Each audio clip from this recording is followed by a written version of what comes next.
to the big bold bull. When simple make it clear, the bull's got more taste than beer. You big bad bull, so good it's better. It's the shit small make a bull. No one does it like the bull. No one does it like the bull. I was watching the video with what's his name? Ron Isley and R. Kelly. Oh, Mr. Biggs? Yes. Contagious. Mm-hmm. You're contagious. Trust Girl, me. I'm sitting there watching this video and I'm like doing this entire commentary. Nobody's listening. It's just me. But I'm like picking up all these things from the video like, yo, this is like the best video ever. Why does he pull out a fucking sword? What? At the end, he was like, you had better leave this place. I'm about to catch a case. I'm about to catch a case. Oh, Lord. and he starts pulling the sword out. The sword. He could, you know he old because the way he says shit. And I turn the TV down because I thought I heard a squicker sound. I'm like, what's a squicker sound? Don't you do this. Don't do it. Got a black chick, back on the air. Just thinking out loud, back on the air. Just thinking out loud, back on the air. Got a black chick, back on the air. Back on the air. Just thinking out loud, back on the air. Back on the air. Let's go. We're back. Thank you for listening. You can check us out on JTOLmedia.com and on Twitter at JTOLmedia. Check us out on Facebook at Just Thinking Out Loud Media and the Nerdy Black Chick Talk Radio Show pages. You are listening to Just Thinking Out Loud. We on the air, on the air, on the air, on the air.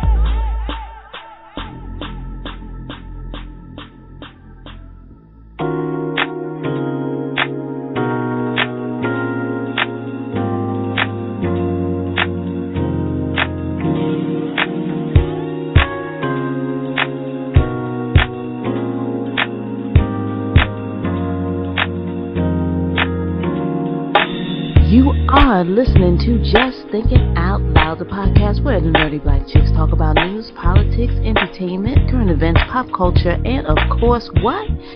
General ratchetness. I am Lavinia at SheBe showing up on Twitter. And of course, I am here with my co-host and my fam, Bouchetta Rising. Well, hello, everybody, and welcome back to the show. Welcome back. And you know what this is? If you paid attention to the title of the show, this is what? Toddies and Bullshit. Toddies and bullshit. And toddies and bullshit. And bullshit. Hey, ho. Hey, ho. You remember whenever I used to do that at the parties? Hey, ho. Yeah, that's what you used to do. When you get turned all the way up. That was before turn up. You knew a party was right when people said, hey, ho. Now it's turn up. Turn up. Before it was hey, ho. So don't forget your roots, people. Don't forget. Exactly. I'm about to start to bring some of that old stuff back.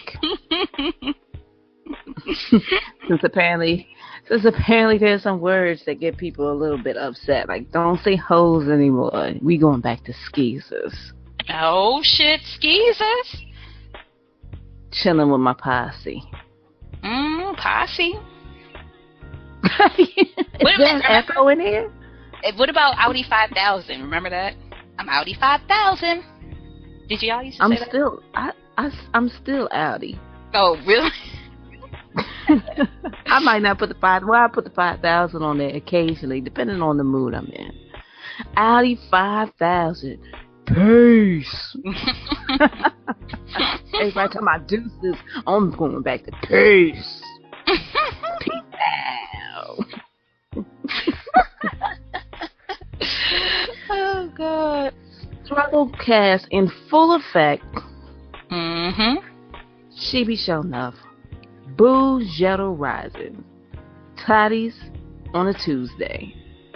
That's right. That's pretty damn bad. Mm-hmm.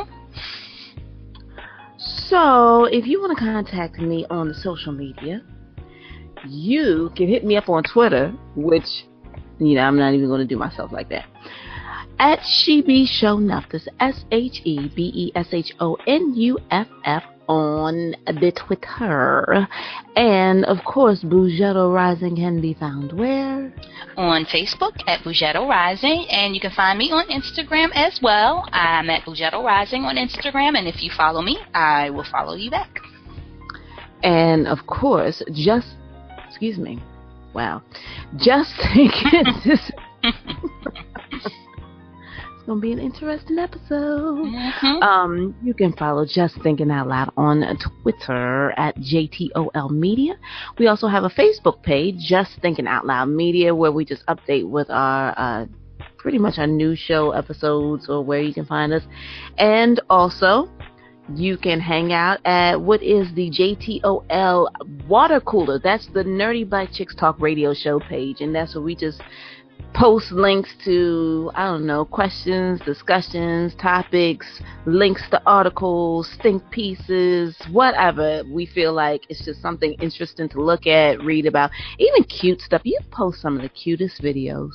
Oh, thank you. That's when I'm up and I'm suffering from insomnia and I find all this cute shit on the web, and that's why I can't sleep, because I'm looking for cute shit. And so, yeah, I share it. It's cute. So we go from cute to ratchet in like 10 seconds.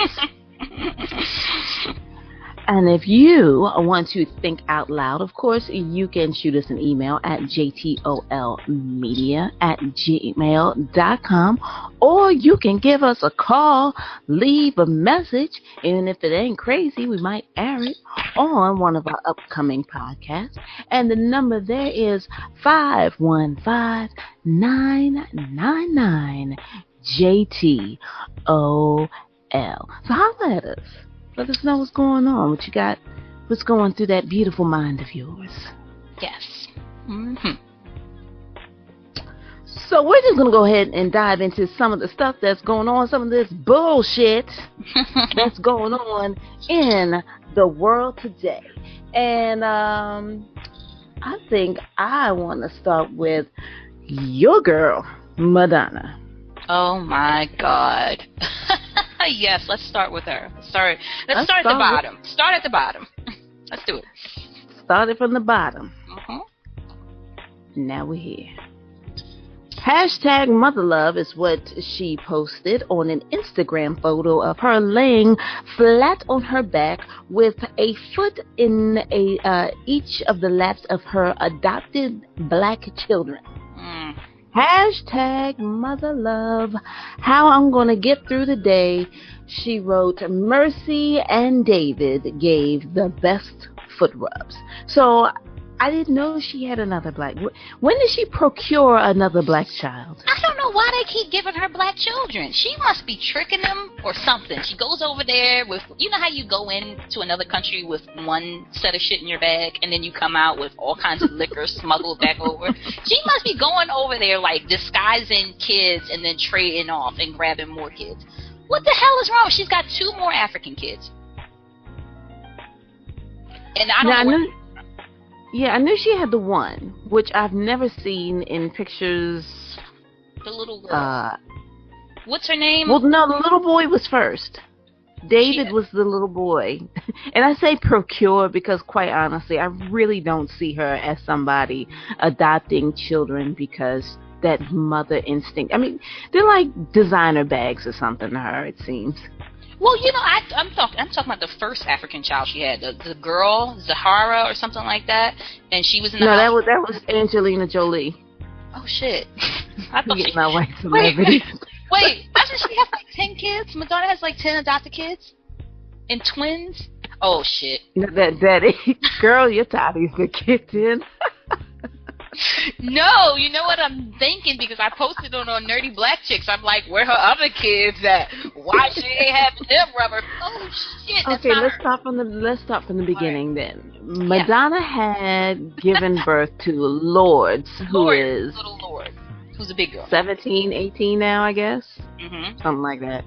Okay. And then she has another boy, and then she adopted David, and I don't know what market she purchased the other child from. Well, what was Madonna the one who was saying "my nigga" on Instagram to one of her kids? Yes, she was. Yes, okay. she was. Okay, all right. Yes, she was. Shit. Which is, she was the one that had posted a picture of her white son boxing or shadow boxing or whatever the hell he was doing with the hashtag this nigga. And of course that raised a lot of eyebrows, and people came for her for that, and she was like, oh no, I didn't mean to offend anybody, but that's how we talk to each other. So of course people were questioning, what the fuck, man, you've got a black kid, how are you raising this black child that you have? But let's go back about 25 years, shall we, when she did the Like a Prayer video, and she's dancing in front of burning crosses and sexing fake black Jesus in a black church. Oh, wow. She has some serious race issues. Yeah. That has been disguised and cloaked in artistry and being edgy.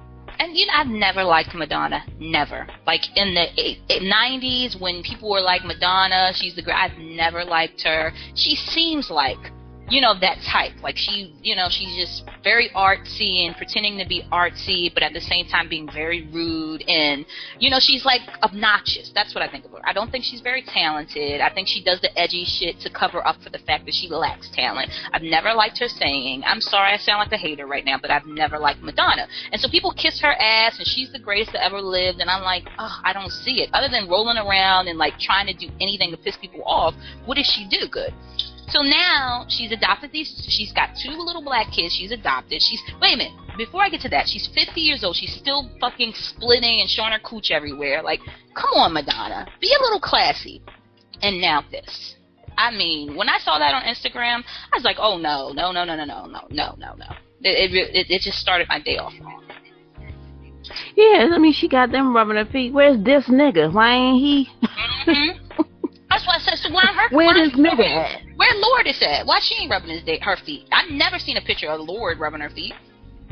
But you got these 2 African kids rubbing your feet. It just scares me. This is what scares me about stuff like this. When you got to be careful when you are taking children from a different culture, bringing them into your lifestyle, and you don't know what's in this person's mind to start with and what you're going to put in their mind. I don't know if she gave them the idea to do that or they wanted to, but who does that? And I don't know, maybe it's just me. I don't know. Let us know. To those of you who have children, is rubbing your feet something that you will allow your children to? Like, if I was ask my kids to rub my feet, have you ever done that? Okay, I've done it. Well, I've done it jokingly, but I'm like, oh man, my feet hurt. Come over here and rub my feet. And the kids be like, ew, no. Because that's what kids do. So there's never been, because you're a parent, you have 3 little beautiful kids at home. You've never been like, oh, come rub mommy's feet, and they're like, yay, mommy, because this doesn't strike me as something kids want to do. Like, I've never done it when I was growing up. The only time I've ever done anything to my mom's feet was the time she was in the hospital, and I was like, oh, girl, your feet are ashy hanging off the side of that bed, and I, like, lotioned her up a little. But you're an adult. Yeah, but she was there was a reason why. Before that, in my life, I don't believe I've ever, like, touched her feet like that, like to rub her feet down. So I don't think I've ever done it. I don't think my mom's ever asked us to do. That's weird. I mean, I've laid on the floor and asked whoever the littlest one at the time was, here, walk on mommy's back. I got a kink on my back. Yeah, I've done that. You do that kind of stuff. Mm-hmm. Or when I was pregnant and couldn't reach my shoes, I'd ask a kid to come help me get my boots off. But just to be like, hey, you know what? You, sit there. You, sit there. I need y'all to rub my feet. And I got all this damn money, and I can afford to have somebody live in my house to just rub my feet just because that's their job. Yeah, and that's what, people are coming for her on Instagram for this post. And, they've got the Madonna supporters, but there are so many people coming for her, calling her all kinds of names. And she, they're calling her fucking racist and all this stuff. She is. And I just, for her to post something like that, and I feel bad for these kids, because I'm sure they're going to have everything that kids want to have, but there's no substitute for being mentally protected and raised, and I fear for them in the environment they're in. Wendy Williams was doing a show, how she does her Hot Topic show, and Madonna was doing some type of Skype thing. I don't know. She was doing a video, and there was a mouse running around in the background, and Wendy found it and was like, oh, no, she didn't, and like slow motion the mouse. So I don't know how her house is. When all the cameras, and she's not Madonna on stage, and she's alone in the house with those kids, I don't know how she acts. Apparently she's dirty. She has mice in her fucking bathroom or whatever. So I feel bad for these kids being in this house. So, Madonna, get your life together. Although I think enough people have been saying that long enough. But yeah, you're racist. And like I said, you have procured children now to rub your damn feet. Because I ain't never seen her do anything with any of them. Like the last time I seen her with I guess David was shortly after the this nigga debacle. And she took him to see some movie, or there was some premiere or something. And they both had grills. Oh, wow. And that's like the first time I had seen her say anything about that child. Because at the time, I think a few years ago when she went to adopt him at first, I think they weren't going to let her have him, I think. I wonder why. So that's how it works. You get to dance in front of burning crosses and then adopt a black child later. Which is crazy, because I was on Something in Common podcast with Michael Wright and Kimberly Nicole, and we were talking about this whole thing with Kid Rock and how he refuses to denounce the Confederate flag, and I guess it's going to continue to be a part of his show. And what people have brought up is, well, he's got a black kid, which I didn't know. I didn't know that. Apparently he does. Wow. So, yes, it is quite possible to have a black friend or even have a black child and still be racist and uphold racist symbols and buy into racist cultures. Yeah, that's true. I mean, it's a black child that isn't a get out of racism free card. You know what I mean? Like, you don't, like I said, you don't know what's in these people's their mind. You don't know what's going on behind the scenes with a Madonna or a Kid Rock. And anybody who can defend the Confederate flag and come out as hardcore as he's come out, he's racist. So again, you have to fear for the black child under their control. That's in their possession right now. That they're putting all kinds of fucked up shit in their head. And, you got, with adoption and things like that, I'm not trying to be mean, but because every child deserves a home, but you got to look where you're sending these kids. That's how kids in the foster system get really fucked up in the head, because they're just fostered out to different houses, and they're not checking on who these people are, and then you're in a house with a nut, and so this just brings me back to Madonna. I don't think she's stable. You know what I mean? She's not very cleansy. Yes, she's a celebrity and she has dough, but it just, I don't know that's a good place for kids to be. And I'm gonna pray for those kids. And I mean, I really mean it. Before I just say I'm gonna pray for those kids, because I don't see how this can turn out well for them. So, Donald Trump kept running his mouth. And, recently, he basically want to wag his finger at this whole El Chapo escape. El Chapo pulled a Shawshank Redemption. He done dug a tunnel. No, actually, he didn't dig a tunnel. Whoever is in charge of that facility that had him on lockdown built that tunnel. It had lighting. Like, shit is better than some of the tunnels we drive through, apparently. Right. This was a sophisticated escape. This was not your average underground railroad. This thing had electricity running through it. And he made it out. This is named El Chapo.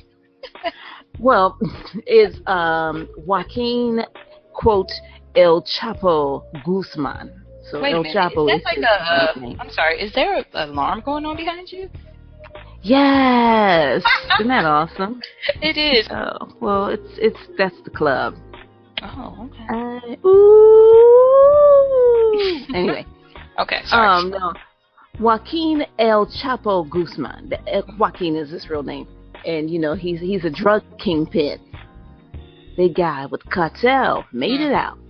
And Donald Trump wagging his finger. I see. I told you.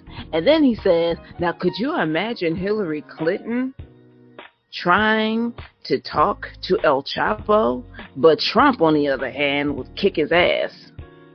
That's what he's tweeting. Well, it hasn't been 100% confirmed, but apparently El Chapo's son took to Twitter and told him to basically keep my dad's name out your mouth or you're going to regret it. Yeah. Then he went on to call him a milk shitter.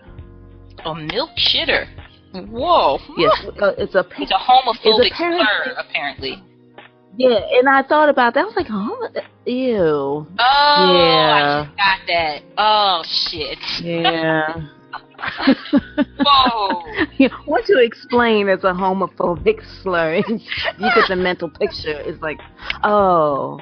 Wait a minute. Wait, okay. Before we go into this conversation, man, everybody is on Twitter. Freaking cartel members, their kids. Why are you on Twitter? Like, you're a fucking drug gun runner, like, badass, and you're on Twitter like, let me get these 140 characters. Because that's how you get the information to him quickly. That is true. And everybody can see it. Yeah. Gone are the days of cutting off somebody's thumb and just mailing it to him. Now you tweet that shit. Now I got you your tweet ass. that Tweet. Let me take a picture of this thumb. There you go. Hashtag. That's your ass. So now, of course, Trump got the FBI looking into it because he's scared. Oh no, Trump, but you're going to kick his ass. Why you need the FBI to back you, boo-boo?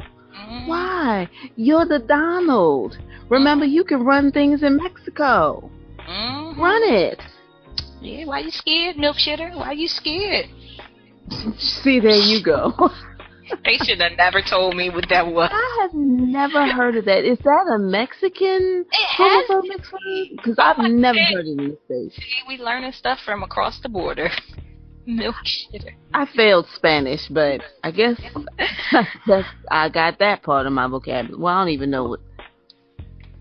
don't even know what it was in Spanish. Leche is milk. Leche in milk? Is that how you say milk in Spanish? Yes. Leche. How do you say shitter? Okay, we got to get off this. Okay. Anyway, so Donald Trump, you might want to make sure that you have all the floorboards in your house sealed, because they will build a tunnel. Yes, they to will. your ass. Right to Trump Plaza. Come and get your ass. Come to Trump Plaza. Y'all better be checking to see if there's any underground railroads up underneath there. Well, Anderson Cooper did an interview with Donald Trump a couple days ago where Donald basically just doubled down on everything ignorant he's been saying over the last couple of weeks. And, Anderson always got some slick shit up his sleeve. So he was like, Donald, the New York Times found out there were 15 illegal immigrants working on your latest construction site. So,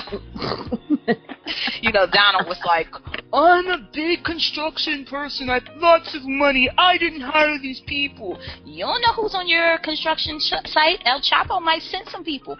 You never know. He might infiltrate. Okay. You never know. Well, El Chapo. El Chapo is hard as shit when you got Rupert Murdoch basically coming to the defense of the Mexican community now against Donald Trump. Oh, wow. Oh, God. So Rupert Murdoch takes to Twitter Oh, Jesus. On Twitter? Oh, God. Yeah, well, that's how you get the information out quickly. You're right. And Rupert Murdoch made sure that he pointed out to Donald Trump, because you know that Murdoch is a billionaire controlling shareholder of Fox News. Mm-hmm. He said, look, Mexican immigrants, as well as with all immigrants, have much lower crime rates than native-born. For example, El Paso is the safest city in the U.S. Trump, wrong. Ooh, wow. So, let me write this open letter real quick. Dear Donald Trump, once Fox News has abandoned your ass, you will not get the Republican nomination. Oh, God. Fox News has decided they're not even bagging your ass. Yeah. Well, it's going. You by yourself, bro. You by yourself. Mm. But yeah, keep it up. Keep it up. So what you got going on? I would like to talk about our boy 50 Cent. 50 Cent, Curtis Jackson, as he's known by his government, recently filed bankruptcy because a lady sued him because and see, this is because I don't have the article in front of me, so as I heard, you caught me off guard. I didn't have it pulled over. Toddies and bullshit. Wait, but okay, the gist of it, apparently he posted a movie, I think it was on a video, a clip on Instagram or Twitter or something like that, of a rapper's ex-girlfriend in like a sex tape. And so basically she sued him because she said that it caused her so much depression. I mean, a lot of people saw the shit and she wanted to kill herself. So she sued him for $5 million. Went to court and she won. And what is being called possibly a fancy legal move, Donald Trump immediately filed bankruptcy. And the streets are talking... Wait. Back up. You said Donald Trump. Not Donald Trump. Curtis Jackson, 50 Cent. My bad. Curtis Jackson, 50 Cent, filed bankruptcy like Donald Trump and all those other fancy business people do, and they're saying that he's doing it kind of as a business move. Now, I don't know. You know what I mean? A lot of people are looking at his money. Last year he was posting stacks and stacks and stacks on Instagram, beefing with the beef he had with Floyd Mayweather last year. So people are saying you're balling. He's got Power on Stars right now, is a very successful TV show, TV series, cable series on Stars. It's in its second season. He had a new album, G Unit's back together. So people are like, well, how is he broke? But he filed bankruptcy, so I don't know. So ain't it that he didn't file bankruptcy?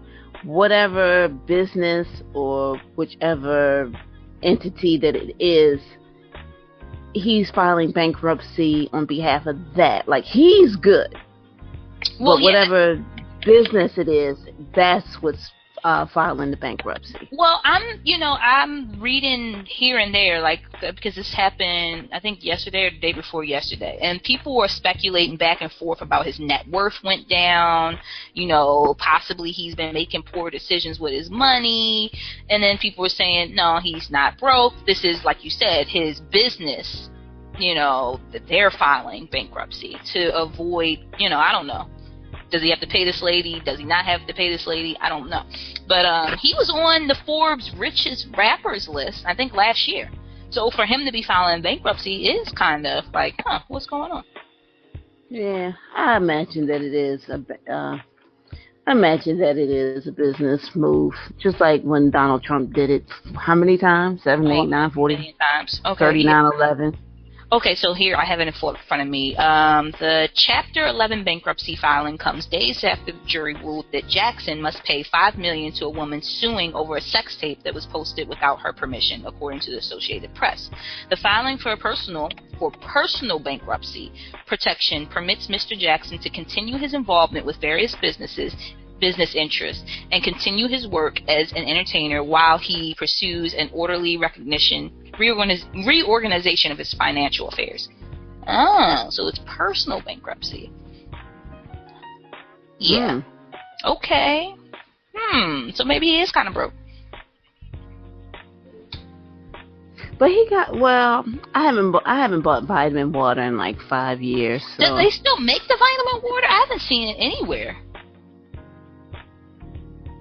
You know, I couldn't tell you because I stopped looking for it. But when they had like an off-brand version of vitamin water that came to Ollie's Outlet, and I bought that shit up.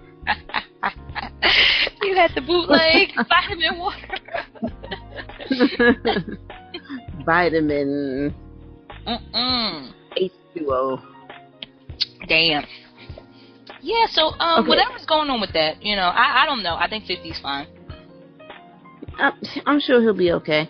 He had a movie a while ago that he lost like a ton of weight on. Yeah, there was a movie. Did that movie. ever come out? I think it was one of them straight to DVD things. I saw it. He is like the worst actor in the world in it, but I still think it's a good movie. You know how because it's his movie, his money he put up. It's called Everything Falls Apart, and it's got some really good actors in it. I can't think of any of their damn names, but they're the old school black actors you want to see. They're all in the movie, and he plays a kid who was a football star and then gets cancer, and, you know, everything falls apart. In the end, it's really sad because he dies any fucking way. His family, like, loses everything financially trying to help him, and he just went from everything to nothing, and then he dies. So it's a really sad movie, but he's, like, the worst actor. Everything he says, every scene he's in, it's like, oh, God. But so it's good to see if you watch Power, which is now why Empire's off my favorite show on TV. Power's in its second season. If you watch Power, you understand that shit is the bomb. And 50's like a much better actor. He's not in a lot of scenes, but he's growing in his craft. And that's why I'm like, how's he broke? He's got so much stuff going on. He ain't broke. This is all strategic. Yeah. It's like Donald Trump. Like, he's filed bankruptcy how many times, and he still opens up different properties and all that shit. It's what rich people do to save their money. You know what else rich people do? What? Dumb shit. Oh, yeah, of course. Last week, Arianna Grande. Oh, God. Was caught on videotape licking a tray of donuts that were on display at a bakery.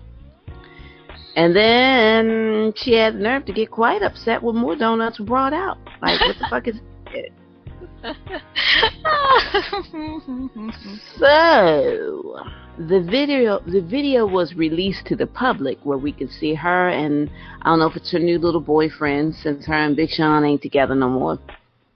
But they're standing there hovering over the donuts, and you can almost see like he's daring her to do something, and she leans over and she takes a quick lick at these powdered donuts. And then later on, apparently she was kind of rude to the cashier there, which I missed. I didn't even see any part of that video. And she said something about I hate America. Well, once that got out to everybody, she issued an apology. She didn't apologize about licking the donuts. First of all, she didn't even mention anything about licking the donuts. But she did apologize for her I hate America comment because, you know, you don't say that in America. God forbid you say that. God forbid. And then she goes on to explain that, you know, childhood obesity, blah, blah, blah, yada, yada. Yeah, I'm not even going to, I don't have it in front of me. I'm not going to quote it because it's stupid. Like, nice try. First of all, you were licking donuts, and that's nasty. Now, I found out about the story when Bold and the Beautiful went off, and my television was still on CBS, and the talk came on. Mm-hmm. And they were talking about it, and Sharon Osbourne is defending the little heifer. You know, Wendy Williams is too. She did for too. Licking the donuts? She goes, you haven't been 20 years old before? Come on, we all do something stupid. Never have I licked donuts in a fucking public place. Like, Dunkin' Donuts donuts. That shit is unsanitary, nasty. She should have locked her ass up. But I'm sorry. Go ahead, finish. I'm sorry. I jumped ahead. What the hell is wrong with these people? Because Sharon Osbourne was on there saying, oh, she's just a little kid. She's just a little kid. No, she's 20 damn years old. I have little kids, and they better not try it. Oh, you did sound like a mommy right there. They better not try it. You try it. But act like you got some damn sense in this donut shop. Seriously, though. Rich people who apparently were either drinking high, or if they weren't, they just so incredibly bored. Like, how incredibly privileged are you that you can just walk around licking donuts and feel nothing about doing it?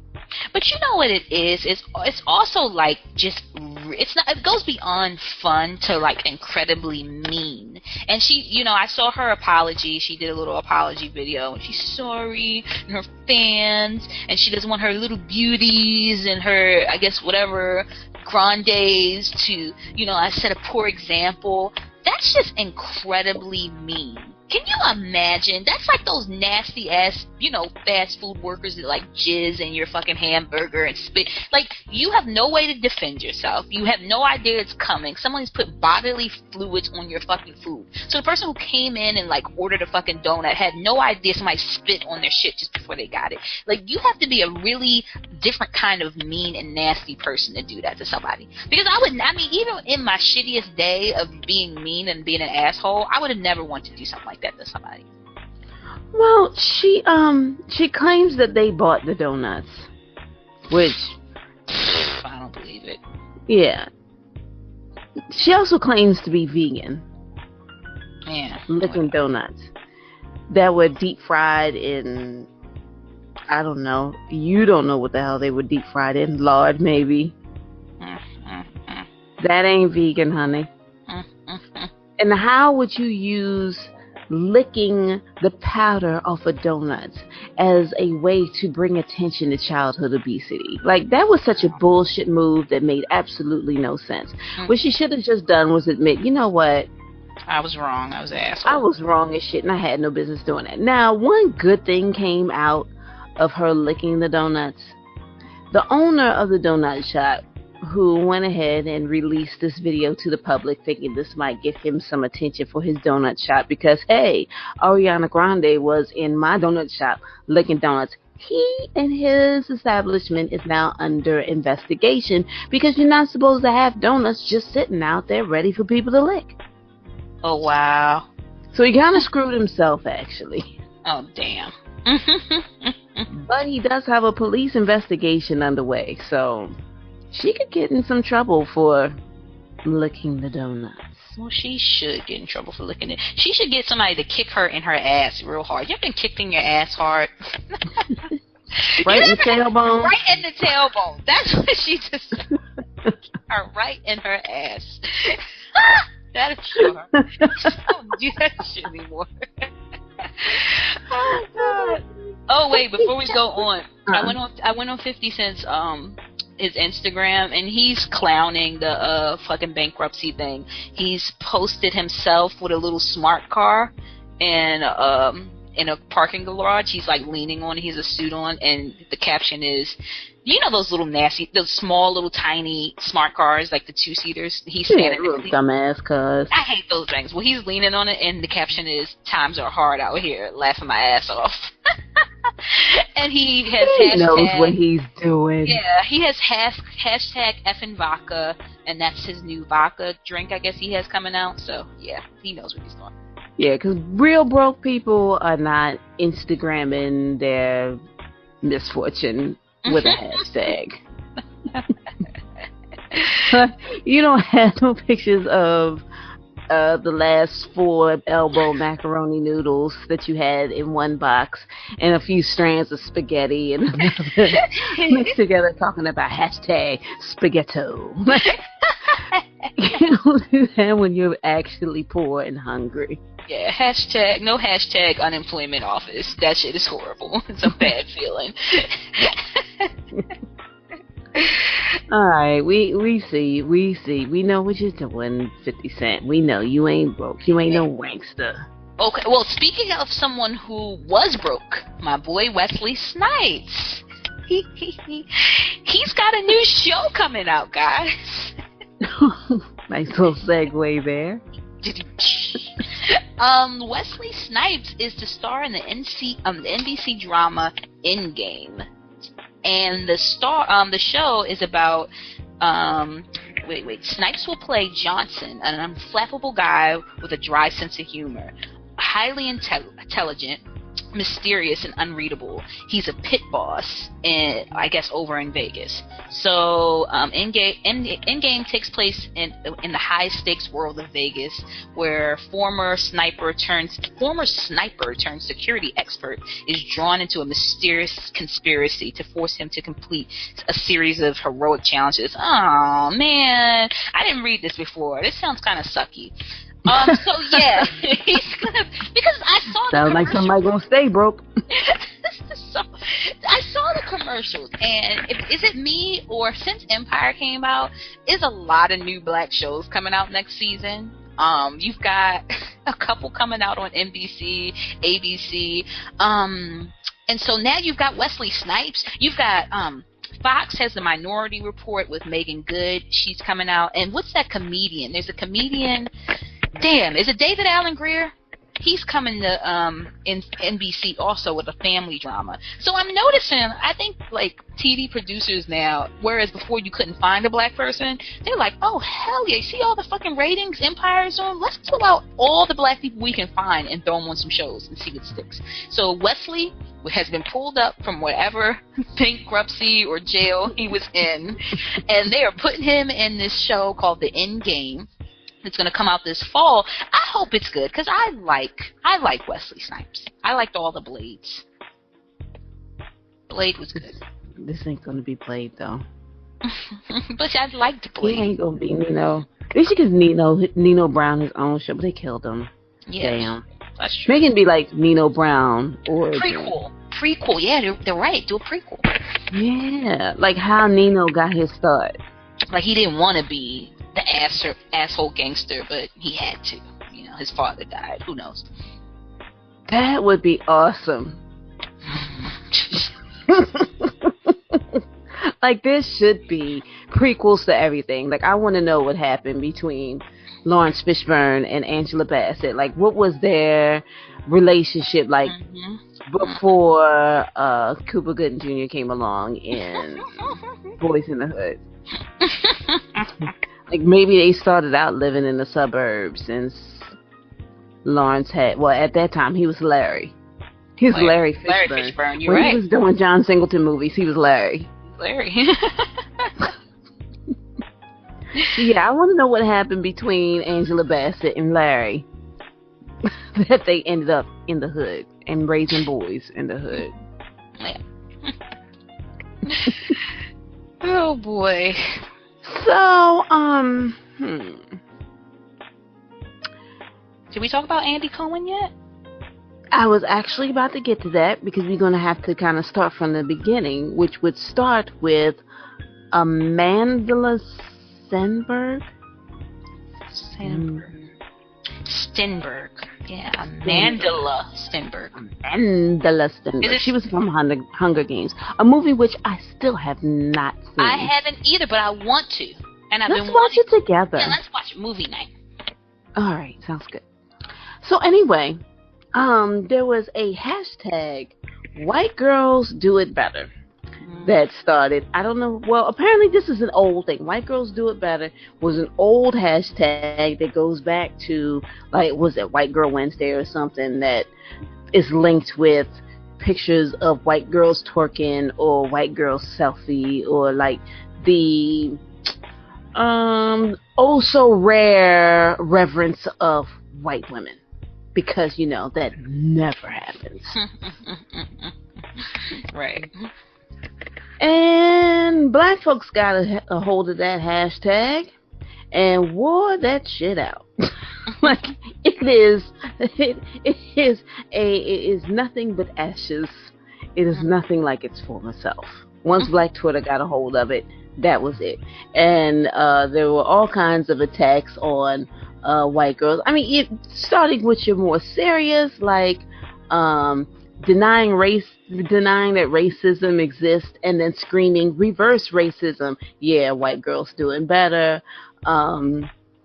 what else? Creating a hashtag, putting down women of color, and when it backfires, asking, why can't we all be equal? Hashtag white girls do it better. And then, of course, it went to the usual attacking the ability to season food properly. Like, don't put enough salt and pepper on the chicken.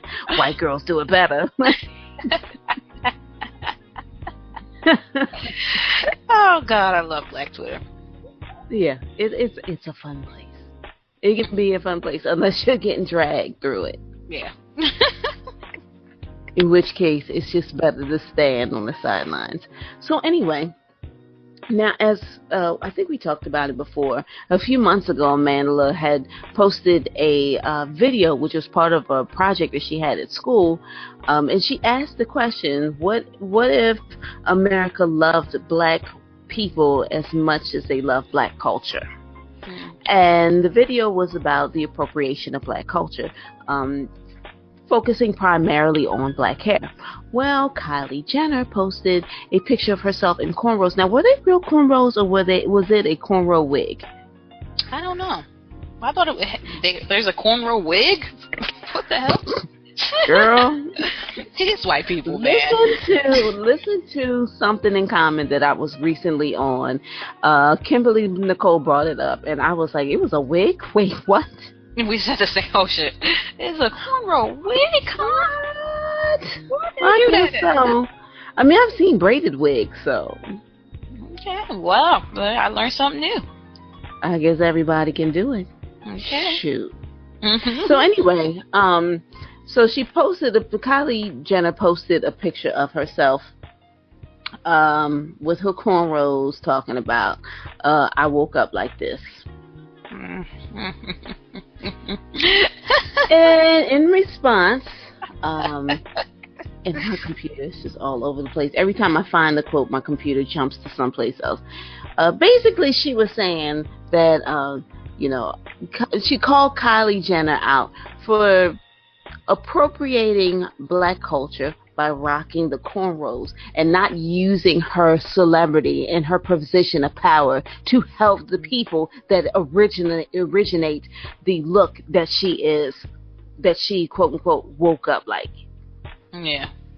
And she tossed in the hashtag white girls do it better.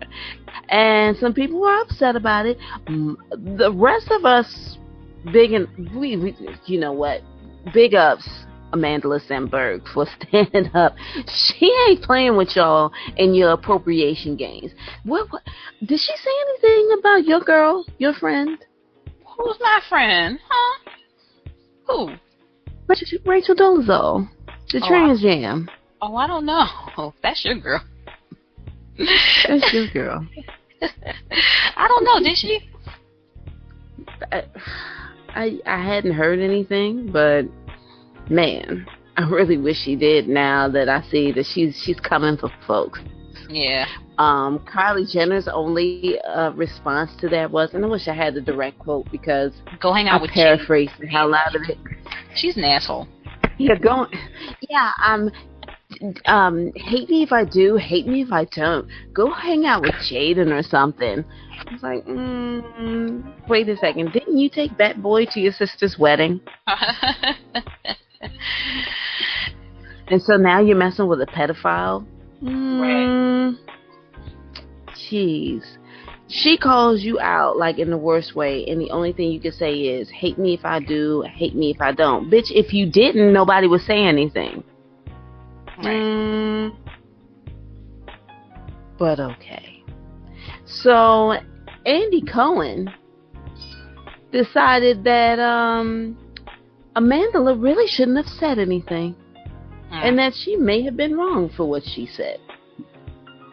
Of course, he didn't know what he was talking about, but he figured he would jump in the midst of the beef. At his Watch What Happens Live? Mm-hmm. He went on to, I hate my computer.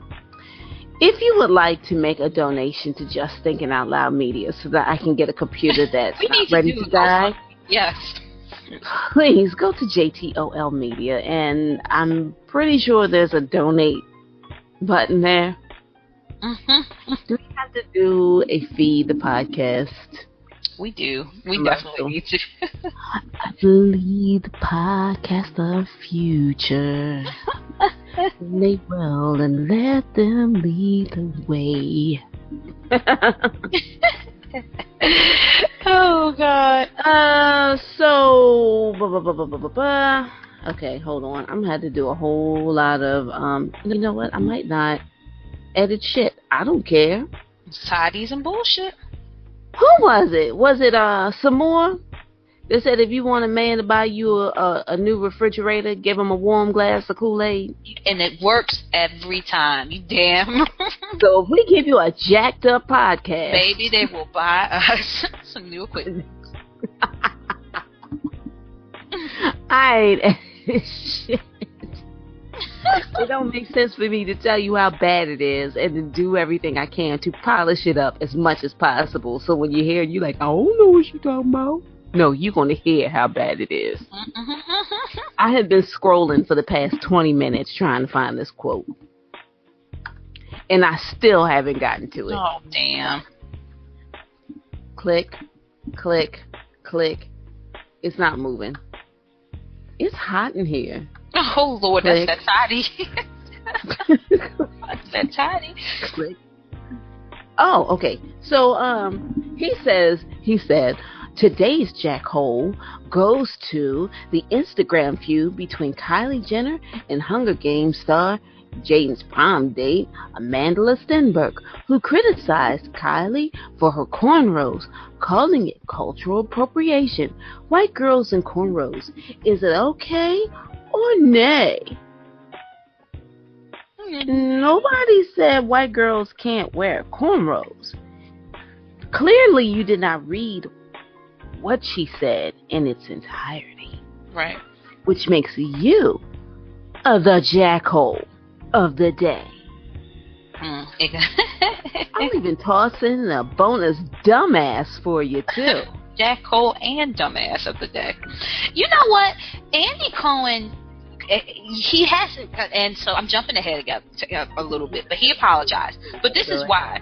Don't piss off black people. Don't piss off black women when we're the ones watching your damn show. Because on the show that he said this, he was talking to Laverne Cox, and what's that guy? I think his name is Andre something. You know the guy? Andre Leon Talley. Yes, the one who's at all the fashion weeks, blah, blah, blah. So don't diss black women when you mainly have your biggest celebrities or the people that's on all the time are the housewives of Atlanta, the housewives, Nene's, all these chicks, RuPaul's, the gay black community and black women. Don't piss us off. So you better hurry up and jump on that fucking apology train before we come for you. Because they all of a sudden the next day had the hashtag, or was it the same day? Hashtag boycott Bravo.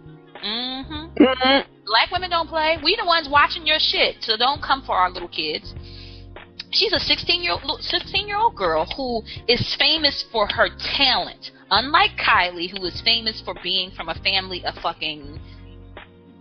Nah, see, I don't want to sound like... You know how you... I don't want to go forward and say all the crazy shit so I don't sound like I'm judging them. That family's a three-ring circus. Okay, yeah. Okay, get mad if you want to, but the truth is everybody's got a reality show because they know they're a three-ring circus.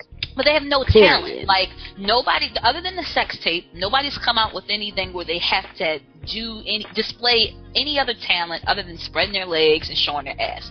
And, you know, so this young lady is a talented actress in the movies, getting paid to perform, and she's also very, very smart black girl. She's been putting some knowledge out there, and this is what you want your 16-year-old to be, unlike Kylie, who's sleeping with a pedophile.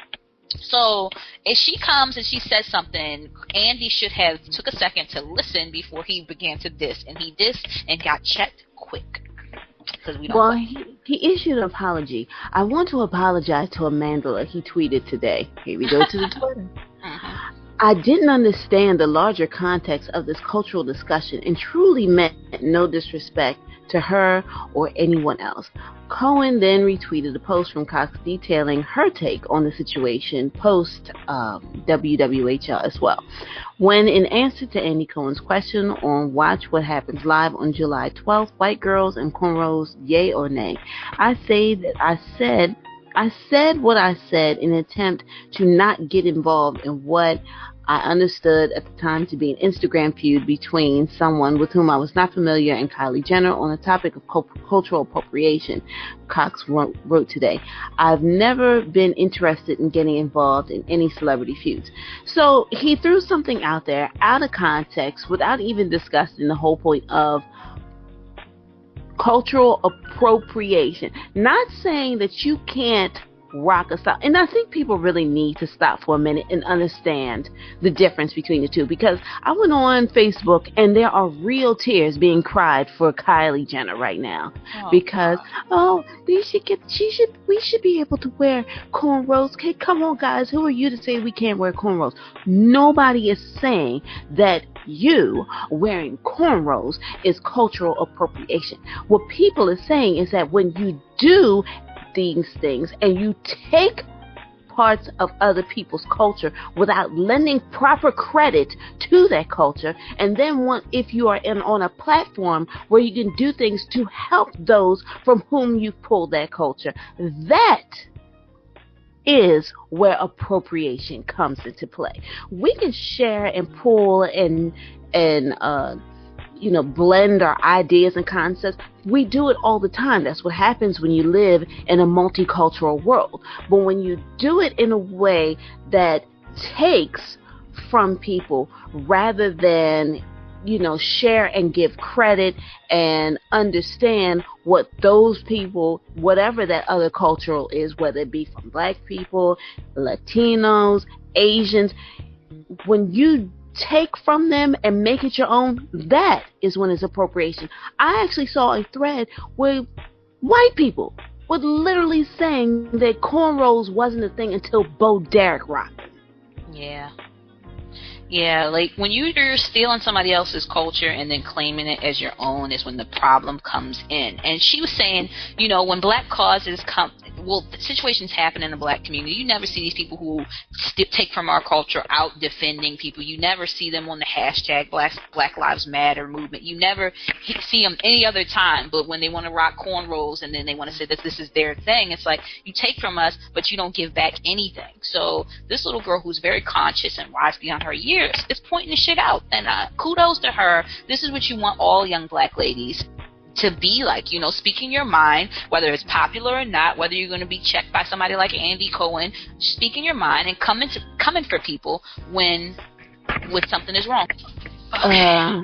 So yeah, you get the L for that, Andy Cohen. But I'm not surprised, because even though he is a gay man, he is still gay, white man. Yep. Exactly. So this idea where marginalized groups, I think it's kind of funny. I think people really are delusional in believing that marginalized groups all kind of understand each other on the same level because we're all marginalized. Well, and I don't want to get into this because it's it's too deep and we're having a fun conversation, but it's kind of like feminism in general and womanism. You think that just because a white woman has a struggle, that it's going to be the same as a black woman's struggle. And because we're all women, we're going to be on the same accord on every situation, and that's not necessarily true. For me, the white woman's struggle for equality, right now they're talking about Free the Nipple campaign, and we're still talking about our kids getting shot in the street. So it's like a whole different thing. And whereas we do have general things together, it's not always the same. So this is the same thing with the marginalized gay white man. You're still, when you walk on the street, you're still a white man and you're alright. So, yeah.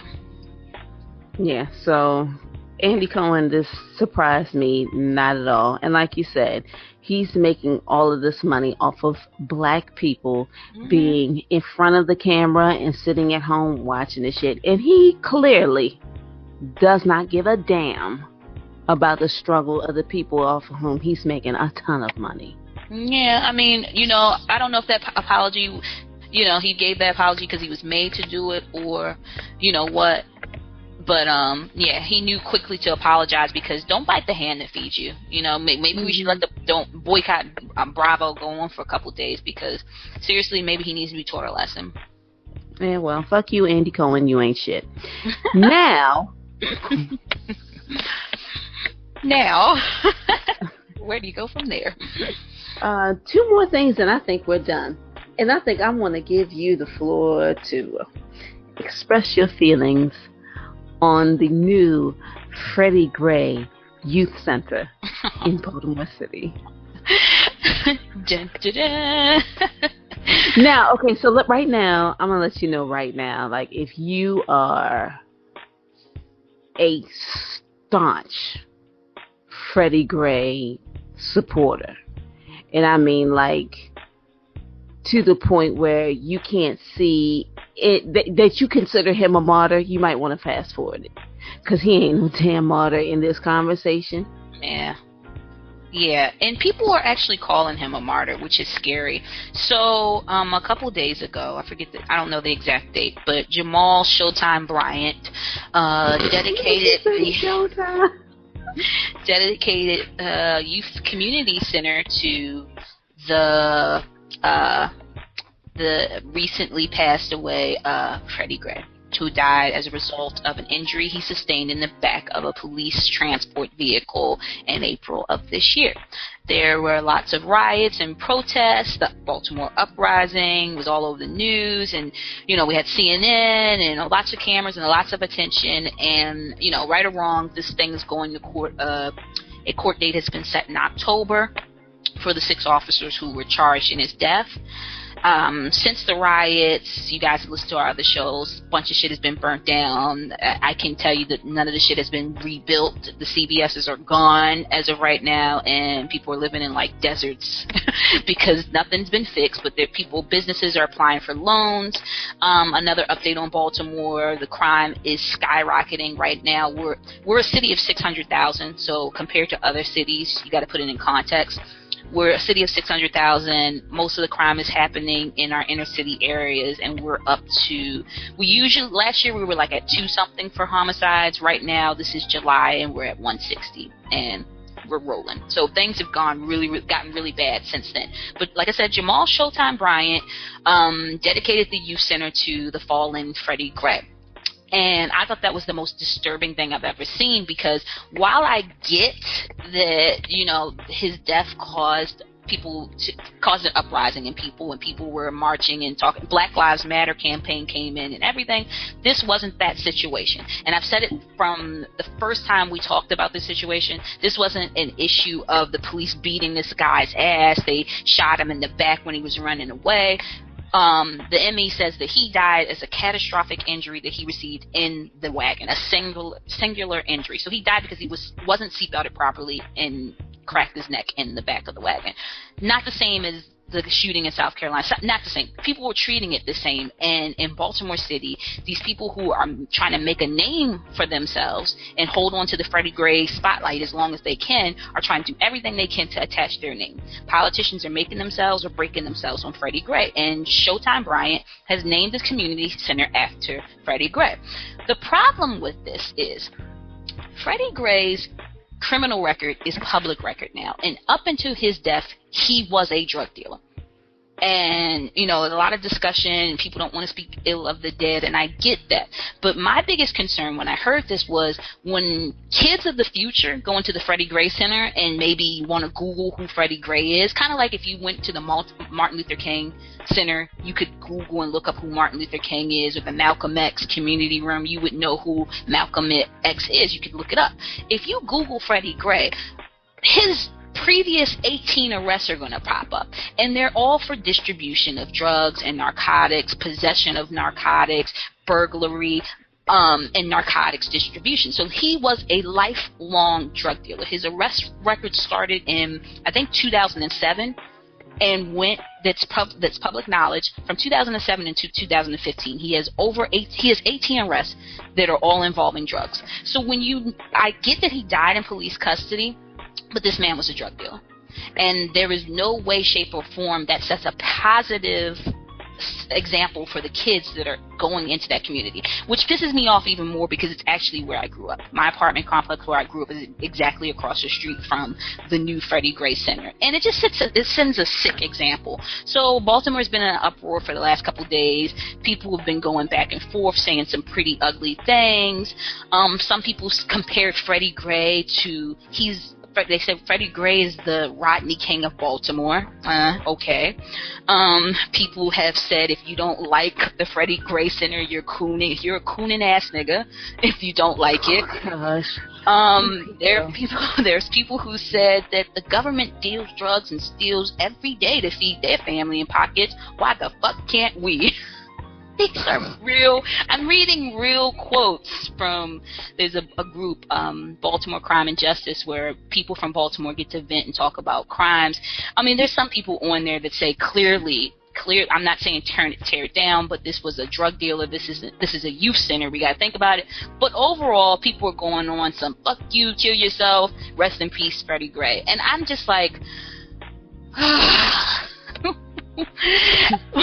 This is why Baltimore is in the predicament that we're in now, because we don't come out. Then I got in a little scuffle on my page because I posted something about drugs in the city of Baltimore, and some other podcast guys not from Baltimore wanted to say, well, wait a minute, don't say that about drugs and black people. And I'm like, listen, I'm specifically talking about Baltimore and the problem that we have with our community kind of glamorizing drug dealers to the point where we don't snitch, we don't tell, and then we have all these crimes that are occurring and no one tells what's happening, and it just kind of festers, and you got the bodies building up, which is happening right now.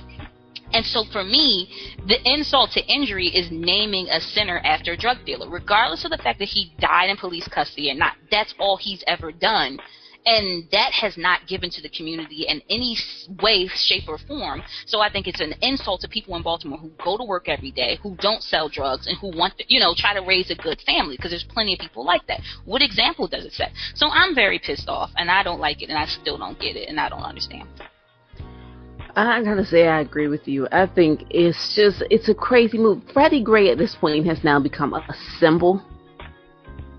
And I think even those who look at him as a martyr, or who look at Freddie Gray as representative of the problems that the community has expressed that they have with police officers in Baltimore, or with poverty in the community. Like, I don't even think they look at him as the person anymore as they do the hashtag. He's literally have become a hashtag. I can honestly say that he's a hashtag now. Yeah. He's a hashtag legend. But it's so funny because the craziest things turn into these monuments. So here you have a guy who, he's got all these charges. I mean, pretty bad charges. March 2015, possession of controlled dangerous substance. March on the 13th, he was arrested a few days before. Malicious destruction of property, second-degree assault. January, fourth-degree burglary. January, possession of controlled dangerous substance with intent to distribute. And it goes on and on and on. So it's like you don't look at the man for what he was, you just look at the man for how he died. And people are literally calling him a martyr. And I've been saying on my page all the time, because I have these arguments with people from Baltimore, and I'm like, show me your martyr and I'll show you your morals. This guy is not a martyr. If you want to name a center after someone who's fighting against police brutality, if this is what you think this is, which I disagree with you personally, then name it after what's her name? Mosby. She's fighting for justice right now. She's doing the right thing, going legally within the bounds to get justice. Name the center the Baltimore Uprising Center. But you name it after the drug dealer that died in police custody. And I think that you have to look at the long term of what this is, because right now everyone's warm and fuzzy. But if this stays where it is and people still go to it, one day, like I said, smart kids are going to look up and find out who this guy is. And let's say October comes around and these officers are acquitted. Some of the charges are dropped. If it stays in Baltimore, I don't think that's what's going to happen, but I'm just saying hypothetically. Let's just say these officers are acquitted. Let's just say that the charges are dropped. Now you just have this guy who died as a result of a catastrophic injury, an accident in the back of a wagon. They named the center after, but before that, he was a drug dealer. Until his death, he was actively selling drugs to his own people. And this is the thing that I've tried to get across in all the debates that I've been in this last couple of days since the center, is we have to check ourselves. One of the arguments someone made with me is that white people name things after killers all the time, like the Columbus statue or the whatever, and I said that's true. However, just because they do it doesn't mean we should do it. And at the end of the day, Columbus was doing something to try to benefit his people. He was killing other people so his people could have it. Freddie Gray was selling drugs to his own people and doing that, killing his own people. We have to start looking at what drug dealers are doing. You're picking up the gauntlet for the Klan. You're going into the community, shooting each other up. You're selling poison, which is killing and destroying families, which is doing way more than the Klan can do in their bed sheets, because they can't infiltrate us like we can infiltrate us. And this is what your neighborhood drug dealer is doing. We don't look at it like that anymore, and it's time for us to start looking at it. So naming this youth center for our children after a drug dealer is just setting a really bad precedent.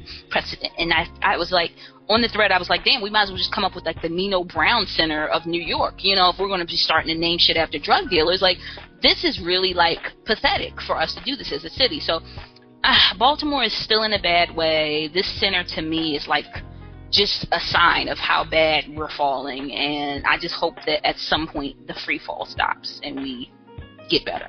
So who's behind the naming of this? Is it Pastor These Hoes Ain't Loyal?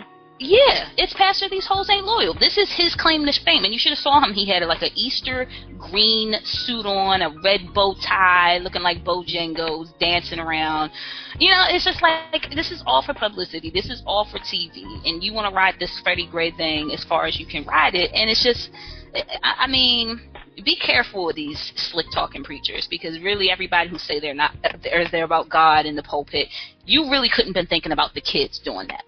Because that's my first thought, is let's think about the kids. Let's think about the best way. I mean, yes, it's a center, but I would think of something that would be less controversial and that we don't even have to think about anymore. I would call it I would have called it Baltimore 1. That's the hashtag.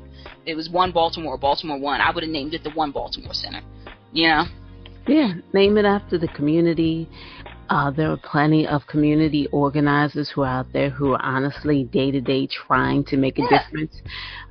Name it after the kids. Name it after the street. I mean, even if the focus is, what street did this all happen on? Oh, God, let me not say CBS out loud. But Pennsylvania North. Yeah, like, name it after the area where, like, shit hit the fan, and that's where that is where you believe change started. Like, name it after that, but to name it after a person who, had he not died, like, I mean, seriously, and I'm not saying, I don't want to trivialize his death, because it's unfortunate. Whenever there's a loss of life, him dealing drugs is not worth him losing his life over. So, not to trivialize his death, but the fact of the matter is, had he not died, then for what other reason would a center be named after him? Because he was, in fact, a drug dealer. Would you want your school named after somebody who was a drug dealer and that was doing things that was hurting rather than helping the community? Yeah, and that's that was my point too, and that was really my point. Like, my beliefs about Freddie Gray aside, just being, maybe I'm a little bit biased, but seriously, as a man, as a person, up until his death, he was actively being destructive to his own people, and it's like, this is not the kind of example of upliftment we want our children to see and look up to. And that's all. Because a lot of times we do a lot of stuff, and I think that, to me, I feel like a lot of our problems in our communities is that we don't respect our children enough. We don't let them be kids. We make them be mature before it's time, because we don't want to deal with the hard stuff. And naming stuff after drug dealers, it kind of puts it in a bad place for the kids, because you never know what's going through their mind. Okay, and honestly, what would Roc do? What? Are you talking about the Charles Dutton? Yes. What would Roc do? And when in doubt, what would Roc do? Yes. Roc would not have been down with people calling a Baltimore City youth center after a drug dealer. Yeah, just Roc went after drug dealers. Yeah. Yeah, and we all... Wasn't a drug dealer played by Heavy D? Yeah, I think... Girl, why you go back there?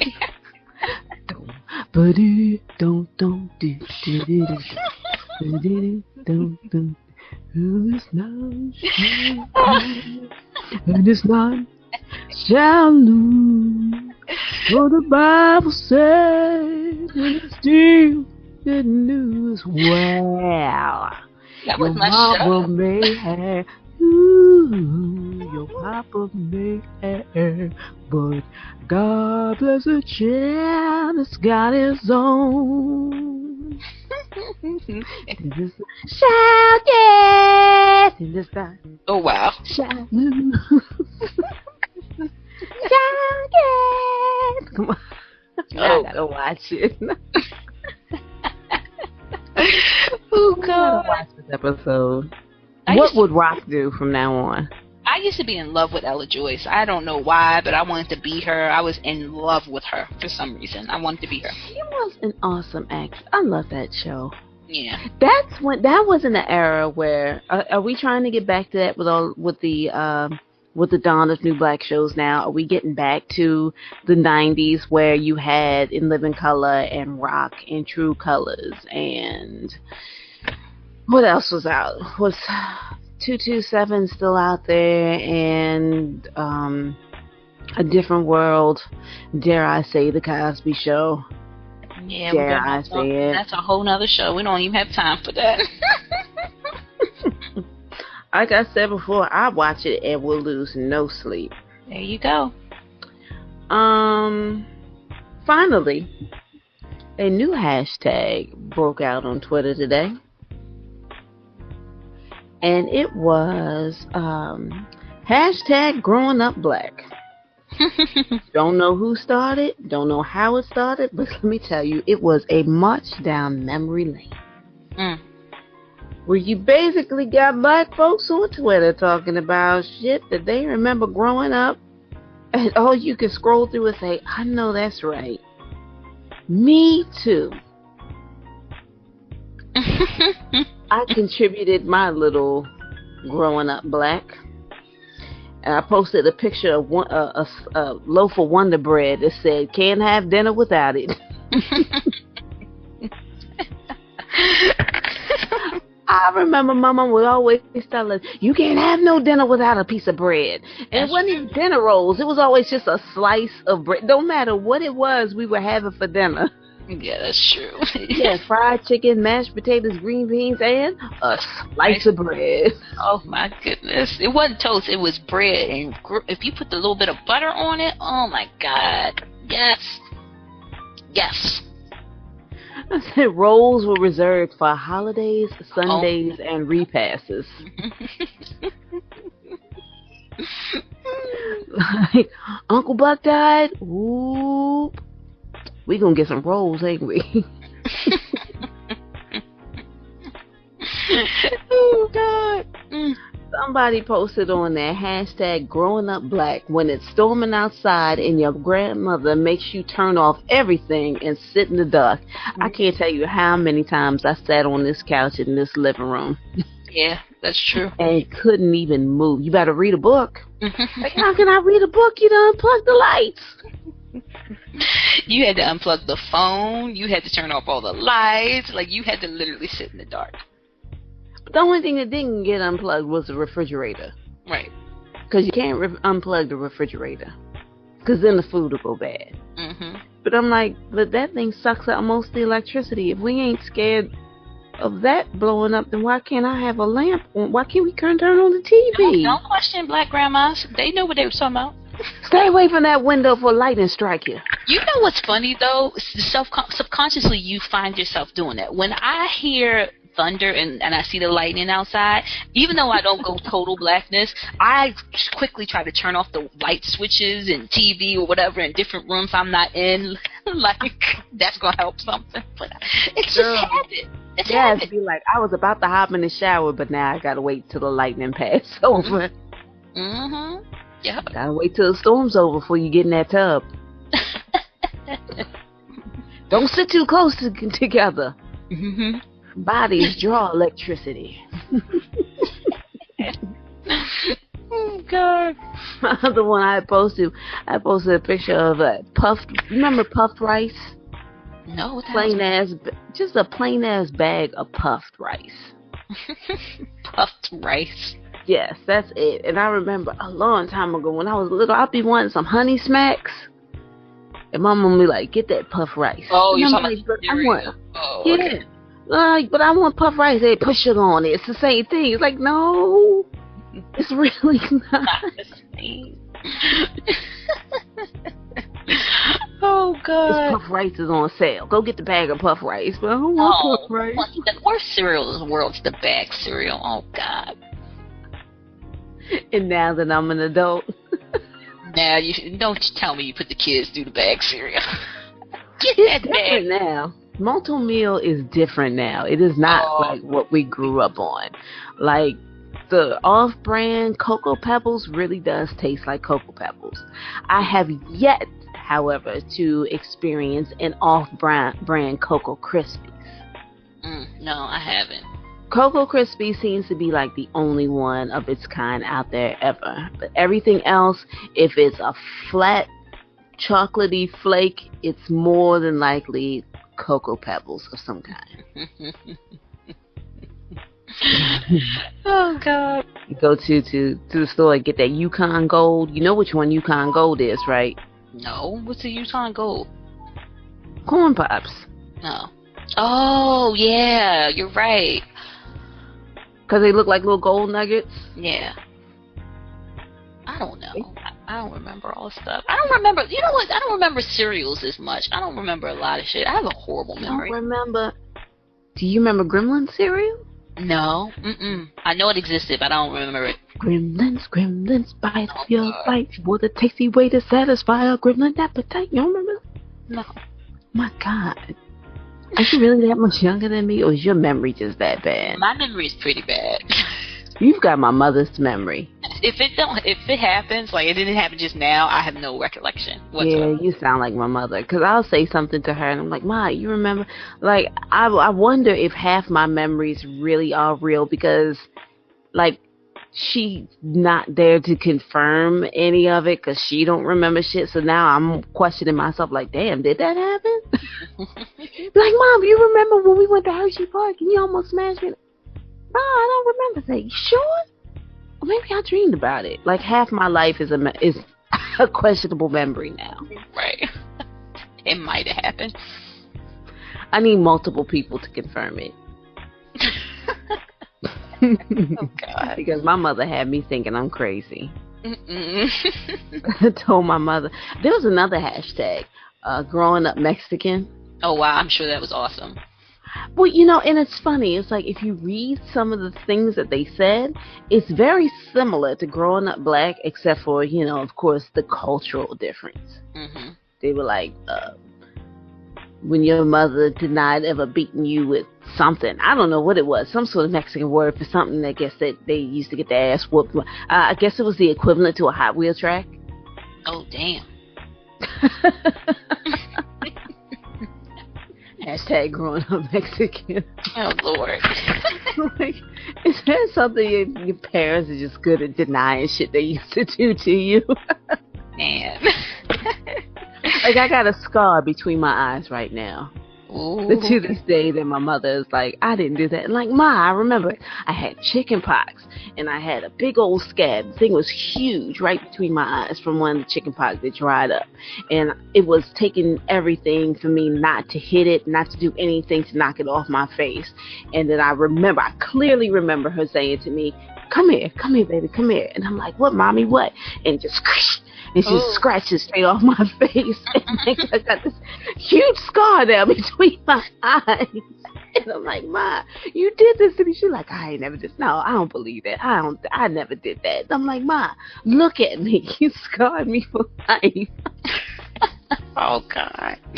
She ain't do it. Mm-mm. She's like, I ain't never do that to you. Like, come on, Ma, what I look like scratching the big old thing off my face, knowing what it was going to do to me. I guess it just drove her crazy, or maybe she didn't think it was going to leave a scar. Like, I still got this dent in my head.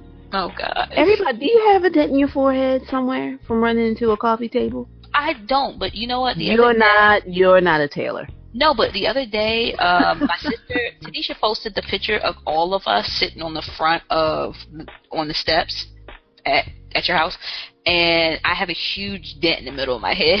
And Maddie's like, what the hell happened to your head? So I am a tailor, but the dent, it's gone, but I had a huge dent in the middle of my head. That's the spot we fall on. That's the tailor spot. You can't be a tailor unless you had a dent in your head at one point, one time or another in life. Next time I see you, I'm going to have to give you a permanent one. That's that's the mark of being a tailor. You have to have a permanent gash. Yeah. It has to be permanent on your foot. Did your dad have one? I know Michael's got one. I think he does. My dad, I think he does. I'm sure he's got one. You know what that says? We play hard, all right? Damn it. So mine says my mother got sick of looking at that scab between my eyes. Oh, but you can play it off. Just play it off next time. I mean, I've run into stuff for sure. I ran into your brother. Oh, my God. I'll remember that for the rest of my life. Oh, my God. He was running around one side of the house. I was running around the other side, and we met each other at the corner. And this is like 10 minutes before y'all were leaving.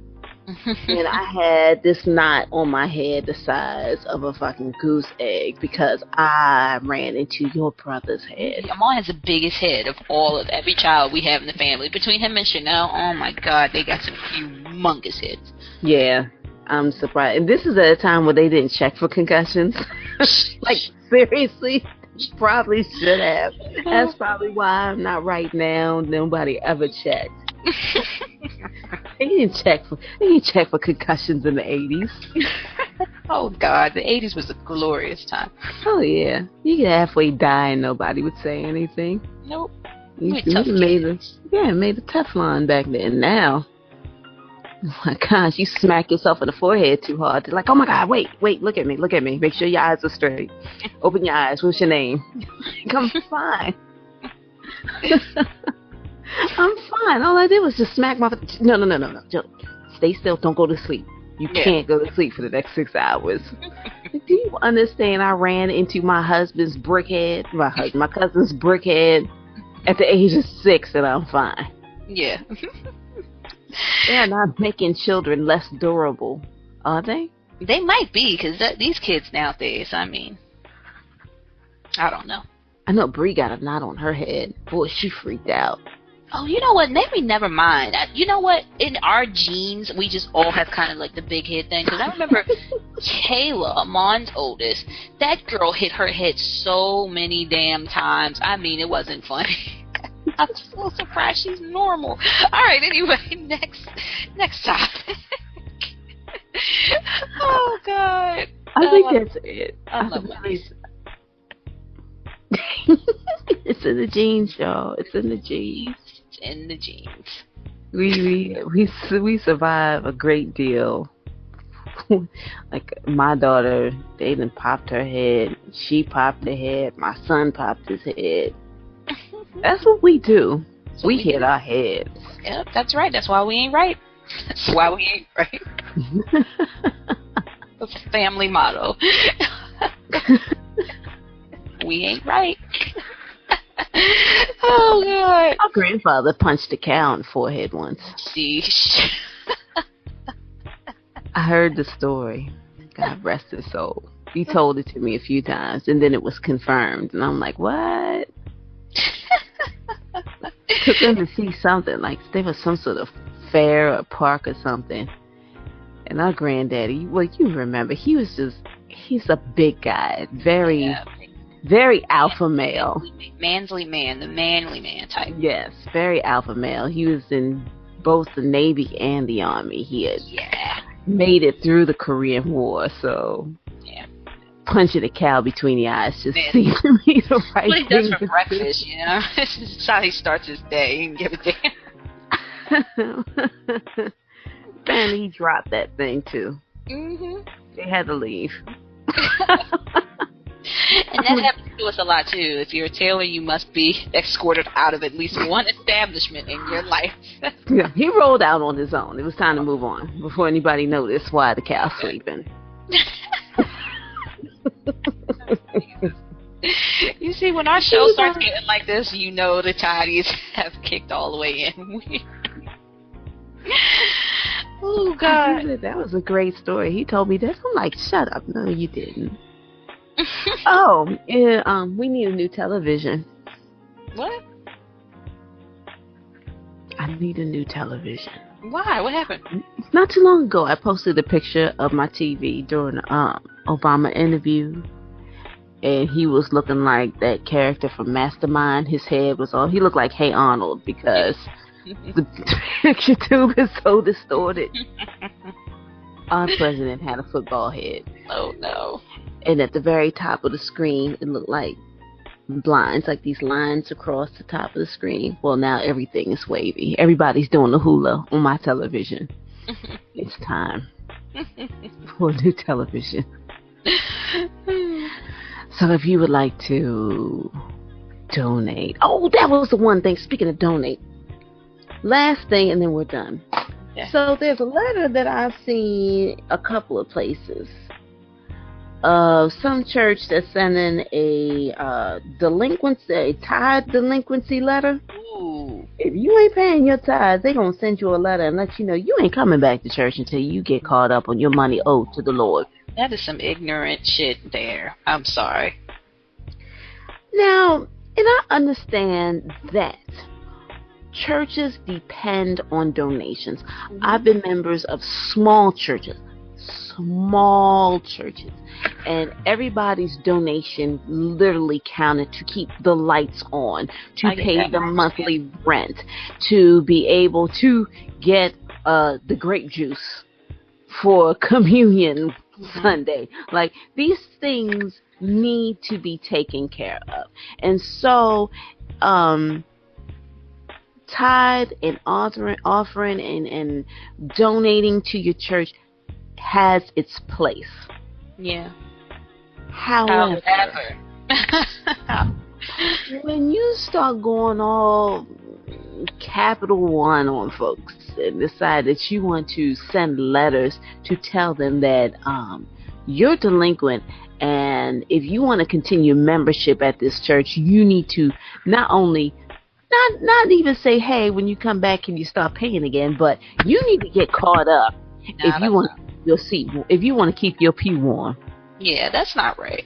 That is not right. And this is why people don't like going to church, because it's like the church is so corrupt in so many ways. There are people who tithe every time they go to church, every Sunday. There's people who give more than their share all the time. And that should come, well, I mean, I guess if it's a real small church, and I guess you do depend on donations, I can see where you would want everyone to. But if you can't, it should never be an issue. If you cannot financially do it, it should not be an issue. I don't understand why it would be. Not issue enough to be threatened. I mean, I wouldn't want to be a member of a church that would want to do that if anyway. If that ever happened to me, I would never go to that church again. But this letter is requesting specific amounts. Like, what is it? If you once you graduate from college, or once you graduate, you need to pay, what is it, $150 a month? Or no, the minimum is $50. The minimum is $50 a month. That's ridiculous. That's the minimum? Wow. Yeah. Which, if you do believe in the principle of tithing, which would be 10% of your net income, or no, 10% of your gross, I think. But if you believe it, $50, and if you're making that, then that's not a huge stretch. No, when I was going to church, and I started going to church, just before I lost my job at the police department, I was going to church pretty regularly, and I had checks whereas though I was balling, and every time I went to church, I tithed, and it was never under $100, never. Like, every time I went to church, I was always given more than $100, and I was given to this group and that group because I wanted to, and my church had a lot. Now, when I lost my job, you know what I mean? There was no way I could continue to tithe that way. And like I said, it's based on your income, but there was times where I couldn't at all. I just couldn't. When it comes to a choice of feeding myself or paying my bills, I can't tithe. I'm there for the world. I'm trying to, gain some type of help or feed off what's going on in this environment. I would have been so pissed if they gave me a letter. I'm sorry, Sister Tanya. I mean, before you was doing all this and now you need to get caught up. I would have cussed them out and left. Like, that's ridiculous. Well, they're even in the baby's pockets. Oh, no. The youth members have a minimum $5 a month. No. What church is this? Oh, God. No. I'm going to pray for them. They need somebody to pray. They need other churches to come around and pray for that church. Because it's just like, it's all about money. It's all about money. That's cold. I don't like that. Me no like. Absolutely. It's like, again, it's like, I think, it's like I'm kind of torn between the two, and it comes down to, what does the church do for the members and for the community? Mm-hmm. If you are just collecting money and getting the pastor a Bentley and buying $6 million, or was it 36? How much was that damn jet? 6 billion, 65 million, whatever it was. When you are in the business of collecting money and somehow it not really going back into the community, I have a problem with that. Expecting members to support their church isn't far-fetched. If that is what you're depending on to make it, and then you're using the resources for the community. Yeah, like, I can understand saying, hey, if you're going to be coming to the church and you want to be here for the weekly fellowship dinner that we have, and if you're going to be here and you want the AC to be on in the summertime when you come to service, if you got it, you really should do something. But the whole a minimum of this and tapping into the children's pockets and threatening to turn you away if you don't give anything, like, that's just absolutely terrible. Yeah, it's horrible. That's horrible. And, like I said, that's why people don't like church, and there's a lot of negativity that comes with church. The church I was going to, I haven't been to church in a long time. I need to take my ass to church. But we have a mega church, and I remember one time I was talking to a bunch of people, and they were saying they don't like mega churches. I guess it's mega for Baltimore. It's not, like, huge, but it's a big-ass church. I'm cussing a lot talking about church. See, I'm tired. But anyway, it's a mega church, and it has a ATM in the front. And somebody was making a comment about, I mean, you go in a church and they got an ATM in the front. Oh, God, it's the wrong place to be. And I was like, I can see that, where that might be a turnoff. However, a lot of people carry cards now. You may not want to put your card, because when you tithe, you could put your card information on there. And I was like, hell no, I'm not doing that. I mean, I trust you, but not like that. To give you my card information, I'll just give you cash. And if you need to run to the ATM, we had a bookstore in there, blah, blah, blah. But it's what your church is doing. I wouldn't feel comfortable giving money if I didn't see them doing anything. My church that I was going to, Rock City in Baltimore, on Loch Raven Boulevard, gives away a house every damn summer. Had 2 shelters, where one for men addicted to drugs or just got out of jail, and the other one for women with infants that have no place to go. And they would house the women. It was like they could hold up to 9 or 10 women and their children at a time. And these women were staying there free of charge. So we were paying for their food, their clothes, their everything, keep the lights. So if your church is doing stuff like that, then I 100% understand the importance of you tithing and importance of you giving. But if your church isn't doing all that, and then they're talking about we need you to give some money, oh no, I'm not doing it so you can have a Bentley. I'm sorry. And I think too, if the culture of the church is that most people just don't give, then that's the time to have a business meeting with your members to say, look, here's our expenses. Yeah. This is what we're doing. Yeah. This is how much we're receiving in tithing. This is the number of members that we have that are using the resources that we're offering. As you can see, some things aren't adding up, so we need to figure out what's going to stay as far as services that we're able to provide. And I think you need to pray about it and reevaluate what you're doing to see if maybe there's something that you can do to help contribute. But this whole, if you don't do this, you're not going to be a member, and to send you a letter like you with Equifax. Like, I'm like, are they going to send it to your credit report? Yeah, that's ignorant. No, that's The really youth is required to pay $5. Like, that's not how you do it. Yeah, that's not how this works. That's not how any of this works.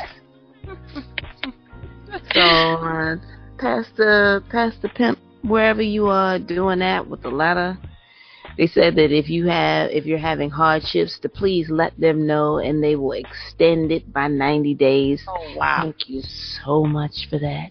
Wow. You know, is this the same church where we did that show about where you can't wear weave? This sounds like the same church. The pastor's thinking about everything but what he's supposed to be thinking about. That is getting completely out of hand. They're going to tell you what you can, what you can't wear, exactly how much you got to pay. We need a $200 line over here. My husband said he woke up to hear a pastor on there. I guess he was a pastor, reverend, preacher, televangelist, whatever he was. And he was telling his story about how the Lord told him to give $1,000 and he got it back tenfold. So right now, if you can hear me, this message is for you. If you can give $1,000, I'm talking to you if you are under the sound of my voice. Yeah, right. Oh boy. I'm like, wait, just give $1,000, huh? Just write the check. Well, see, you know, my church used to do stuff like that, too. Like I said, they did a lot of stuff, but then, not to say they were bad, but they would do stuff that would trip me out, like the pastor, my bishop, we had a bishop, he would be like, you know what, right now we need to raise the money for this and this. We had a new, they built a new, like, dining area or whatever, and we're going to need donations, and I know you guys got the money. Okay, we're going to start over here. I need to see hands. Who's going to donate $10,000? I'm like, I'm seriously sitting in the church where you just asked for $10,000? Just... Really? What is this, an auction? And you know, people were raising their hands, and I was like, they playing, they fronting. You know, you ain't got no $10,000. $10,000? And I'm like, how do you start? You know, I was thinking he was going to start it somewhere like, who's going to donate $100 a day? No, he started at $10,000. I said, oh, He Lord. should have started at $10. Right. Yeah, but he was going down. He had to go down real far to get where I would buy my I got to sneak out the back that day. It's like they never even got to my price range. No, they did. They never. Honestly, they didn't, because they this I think was after I lost my job, and they was talking about $10,000. I was like, look, you know what? I think this is time for me to leave. Yeah, once they stop, that's pressure. Mhm. Yeah, too much pressure for me. Do that? Mhm. But you said they were doing stuff in the community, though. Yeah, they were doing. I mean, I guess you need $10,000 if you're going to fix up houses. I mean, they modeled the inside of the houses. The houses were beautiful. They were in the hood. They were in East Baltimore, where I worked. But I was like, these are beautiful homes. And the whole point of it was they wanted to get, you know, people from our church or put Christian influences. So I do respect my church for that I was going to. I haven't been in forever, because a lot of the, like, miniature pastors, I don't know what you call them. See, this is how I'm not a church person. I call them a miniature pastor. I don't know, deaconess, or whatever the heck you call them. They were actually living the mini pastor. I'm tired. They were living in the houses in the hood, though, and I'm like real hood. Like, I'm talking about like the most dangerous block in our freaking area. And I remember one day, my good friend Julie, that I met through the church, and she's like a really good friend of mine. She's awesome. But one day, and this is when I was a cop, she was walking home from work. She was a school teacher in East Baltimore, and one of the people who had a home that was in the hood. And she was walking, and I guess all the guys in my district, white and black officers, was like, there's this crazy white chick that just walks through the hood at any time of day or night. And so I was like, really? So one day I'm doing my normal patrol, and I see her. And she's like the whitest white girl. She's the sweetest girl. She's not racist. She's cool, like down type white person. But you don't know that by looking at her. So she's walking through the hood in her like school teacher outfit with a bag and a laptop bag right on the back of it, just walking around. I'm like, what the fuck? I said, oh no, I know that ain't Julie. So I pulled up. I said, what the hell are you doing? She's like, I'm walking home, Tanya. I was like, oh my God. I said, you are a robbery waiting to happen. Get in my car, please. So, but yeah, they my church is thorough. Like, they believe in the word and what they're saying, and they are in the streets like that. But yeah, if they weren't doing all that, I wouldn't be giving no money. You better not ask me for my money either. Okay. So it's not just enough to judge a church by their money collection practices, but I guess also to see what they're doing with it. You really can't be too mad at a church that's really taking that money and putting it back into the communities that they're sitting amongst. Yeah.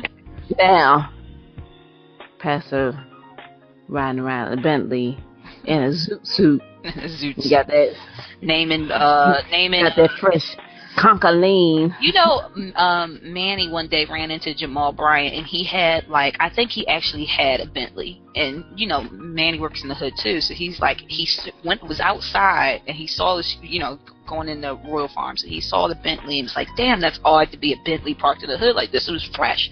He walks inside, and it was wintertime, and he's like, Jamal Bryant standing there in a full length fur coat and the pimp shoes. And Manny was like, it's you from TV. He's like, yes, brother, it's me. So, anyway, let me leave him alone.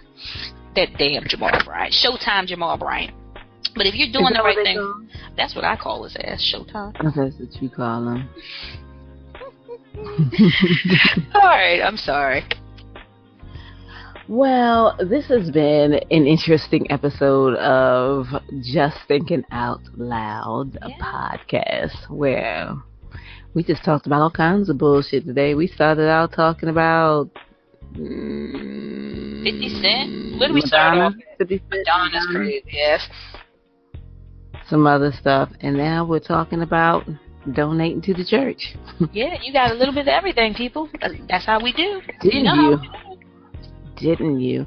Again, you can follow us on Twitter at JTOL Media, also on Just Thinking Out Loud Media page on Facebook, and the Nerdy Black Chicks Talk Radio Show page. There's all kinds of interesting stuff that we put up on that page. Yeah, so please, if you see something, say something, and get into a conversation with us. We'd love to hear your feedback. And speaking of feedback, we got to send a special shout out. Shout out to Mr. Kevin Wood. What did he respond to? We were talking our last show. Was it the last show? What did we talk about in the last show? Oh, Lord. You see what happens when we up this damn late? What did we talk about? And it wasn't. It was after. Was it after? It was. It wasn't Rachel Dolezal. It was the one after that, and we talked about the Confederate flag. And yes, we were talking about, because they've since brought it down from the. They gave it a nice little homegoing service at South Carolina, the state building, and they laid it to rest. And they had Boyz II Men came and sang at the service, and yeah, some people say a few good words to eulogize the Confederate flag. But Mr. Kevin Wood, who always seems to have something nice to say about our podcast, let me tell you something.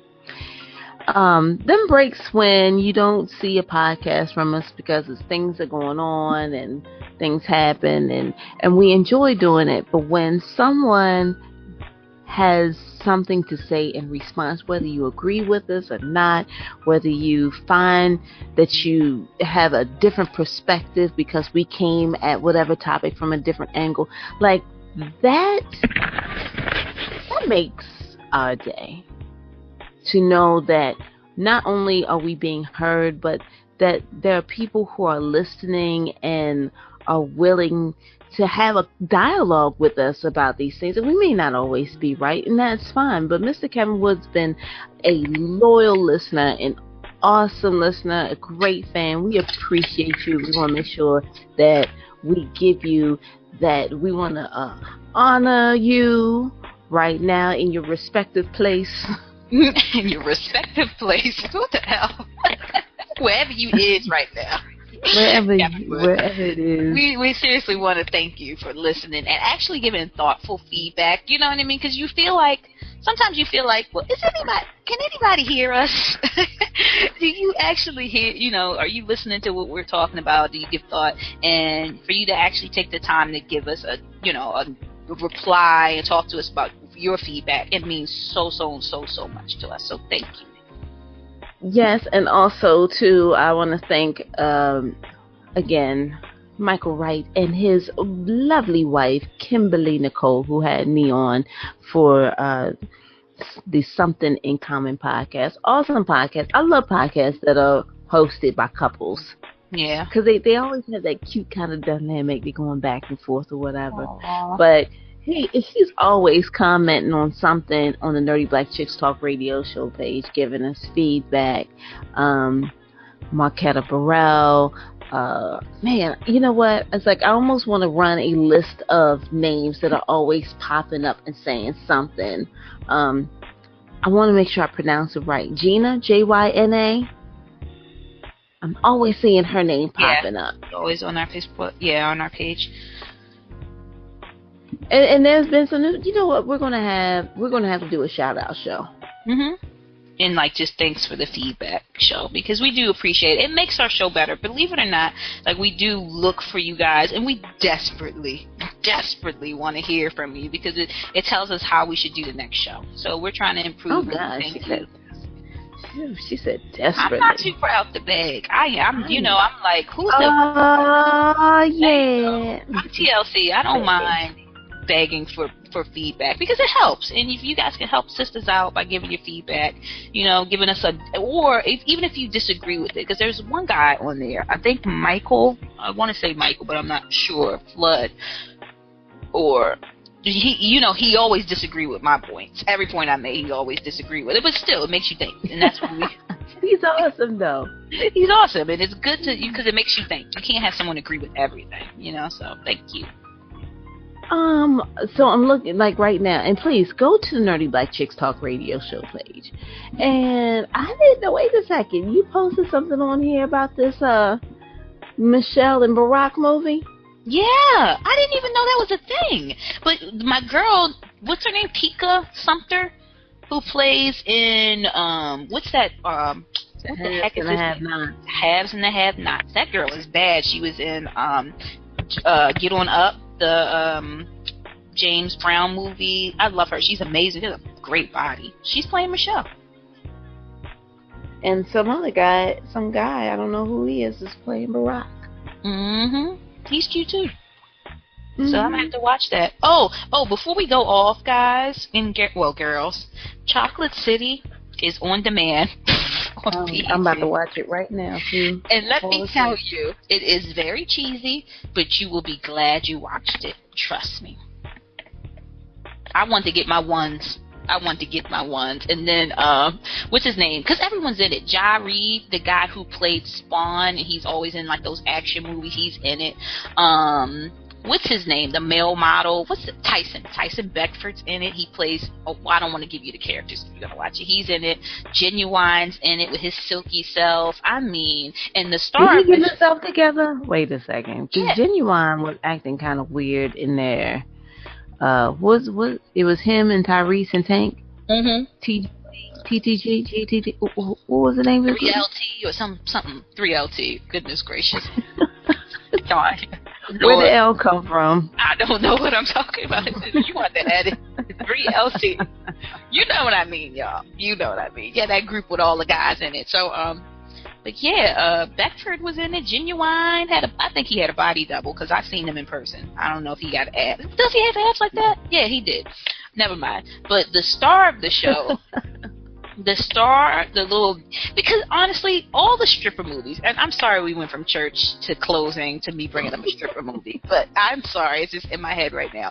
If you've seen Players Club, it's this. If you've seen Magic Mike, it's the same same movie.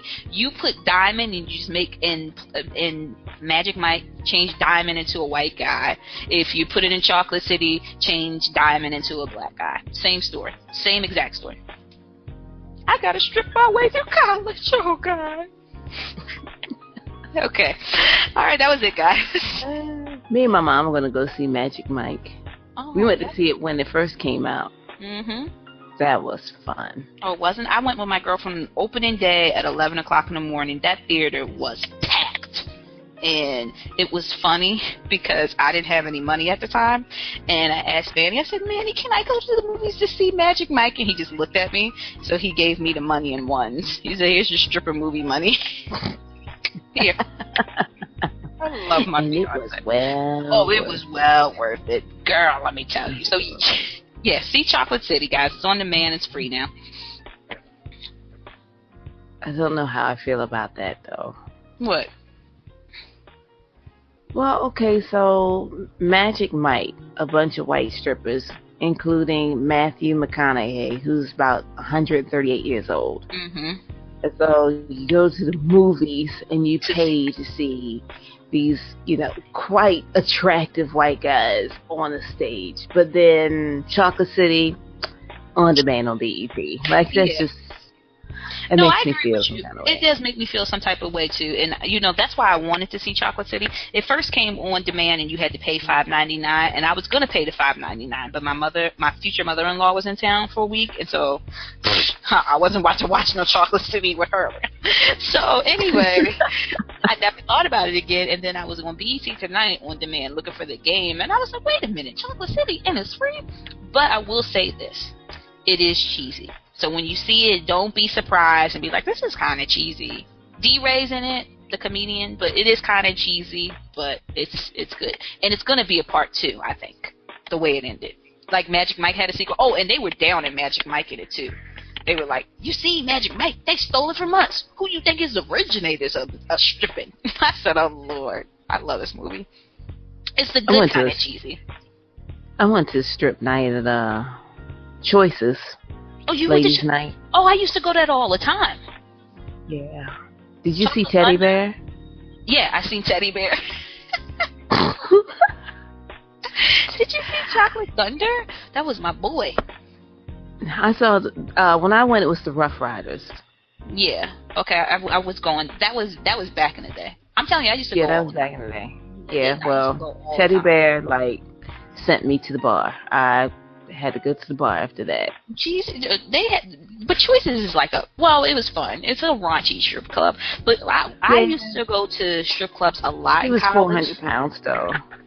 You know what? He performed, and then the real skinny one went on after him. I thought it was so funny. Yeah, they were like, clear the road, clear the road, clear the road. Teddy Bear coming through, and I'm like, what? They're like, move out the way, move out the way. And they're like, give it up for Teddy Bear.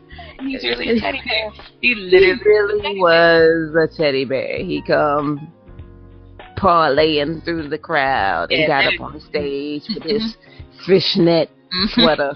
Like, how you got fishnet t-shirt and all that fluff and stuff was bulging out through the holes in the fishnet? He didn't care. And they were still throwing them dollars. Because you know what? Now that I frequented male and female strip clubs.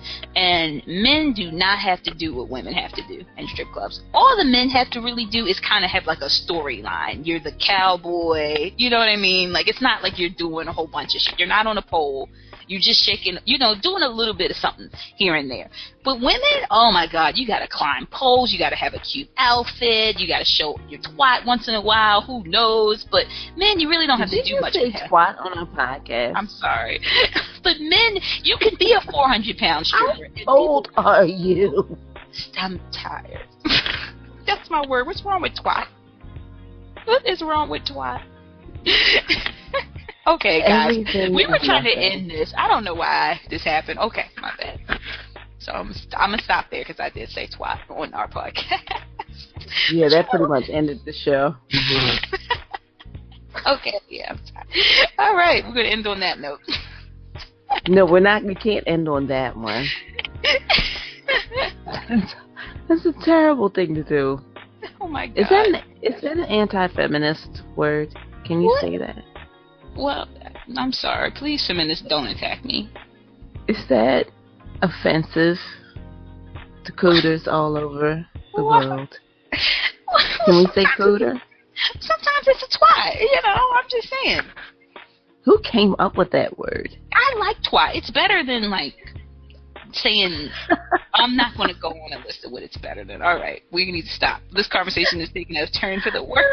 One of my girls, she said something about a cool pappy. I was through. What the hell is a cool pappy?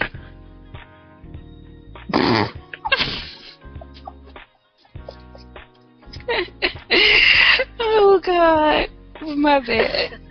That's a whole people way of saying it. Oh, Lord. Hey, all up in the cool pappy. The cool pappy. Oh, I like that. You got to show your cool pappy? Come on. See, female strippers got to do everything. The cool pappy. How could that ever be a nice way of saying that to anybody? If you are not a 63-year-old former player. Cool pappy. Yeah. That cool pappy. Yeah, all up in that cool pappy. Can we stop this conversation? Because a club song just popped into my head, and that's a whole nother conversation. What song?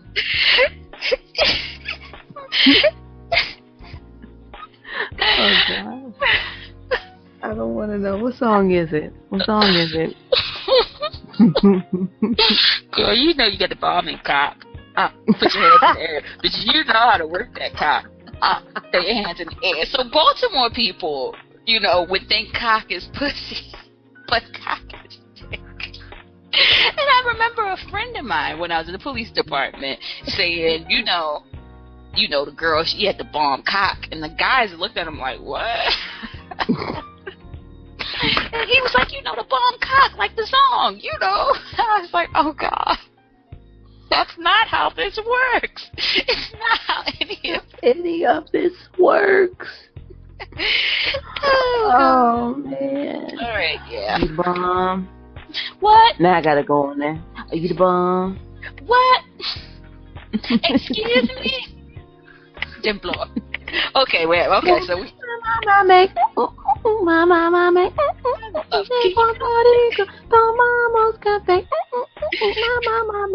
You gotta play club music on our music break on this episode. I think I might have to. What? You know you're the bomb. Miss Tony said, how you want to carry it? Miss Tony said, how you want to carry it? What's up? Hey, you knucklehead.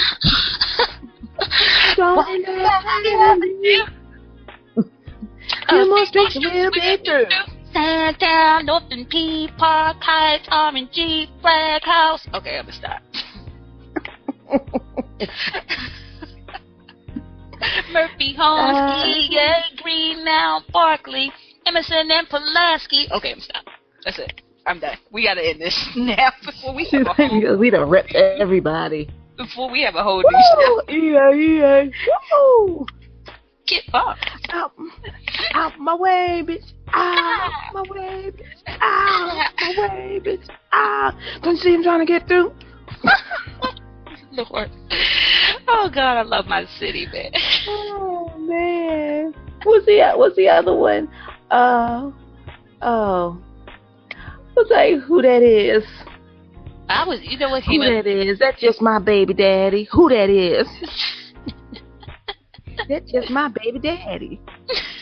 I was thinking, shorty, you fat. Make me wanna hit that. The way your body moves, you see it now. It's off the hook. I'm trying to go. Take a ride in my Tahoe. Okay. All right, let's stop. Oh, Lord. They roll now with the old head said party, scrap birthday, drinking is still Thursday. Oh, now, so to give me with your eye. See, we could do this all night. This is why we have to stop. Love Baltimore. Baltimore music is the best. Then I went to UMBC and got introduced to the world of go-go. Oh, isn't that a scary thing when you first see it and you don't know what it is and you kind of like cover your ears so you don't have to hear the nonsense, but it just takes over you? I dove into all of it. I'm from the country, so Baltimore shit was crazy, but I ain't care. I dug it. Go-go, I dug it.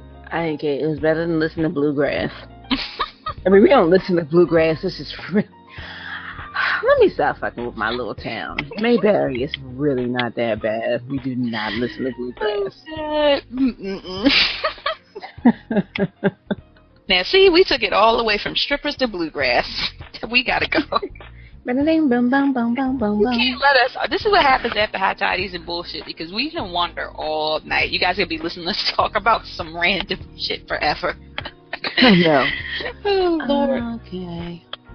At least I pressed record this time. Yay. Shit, let me check. Don't do that, because I swear I won't talk to you for like a week. We only talk every couple of weeks anyway. It's fine. Oh, damn. No, I did. It says I have the option to stop recording, and it says that we are live. Anyway, I want to thank you so much for listening to the show. Again, leave us some feedback. Go to Stitcher or iTunes, drop us that 5-star review, and say, hey, you know what? We love you, girl. Yay. And call us on our voicemail, 515-999-JTOL, and hit us up on our email at jtolmedia@gmail.com. Any closing words? Because I'm probably going to end up editing a good chunk of that out. Yeah. That was a lot. No, that was it. We did too much, as usual. Way too much. Now I'm going to watch Chocolate City and go to sleep watching that. Yeah, it's fun. It's been a great show. Thank you so much for listening, and whatever time it is that you are listening to the look, I can't even get my words out now. See? Combination of tired and Toddy. Toddy. The tired and toddy episode. Yeah. Is that what we'll call it? Anyway, whatever time it is, good afternoon. Okay. Good morning, good afternoon, good evening, goodbye, and good night.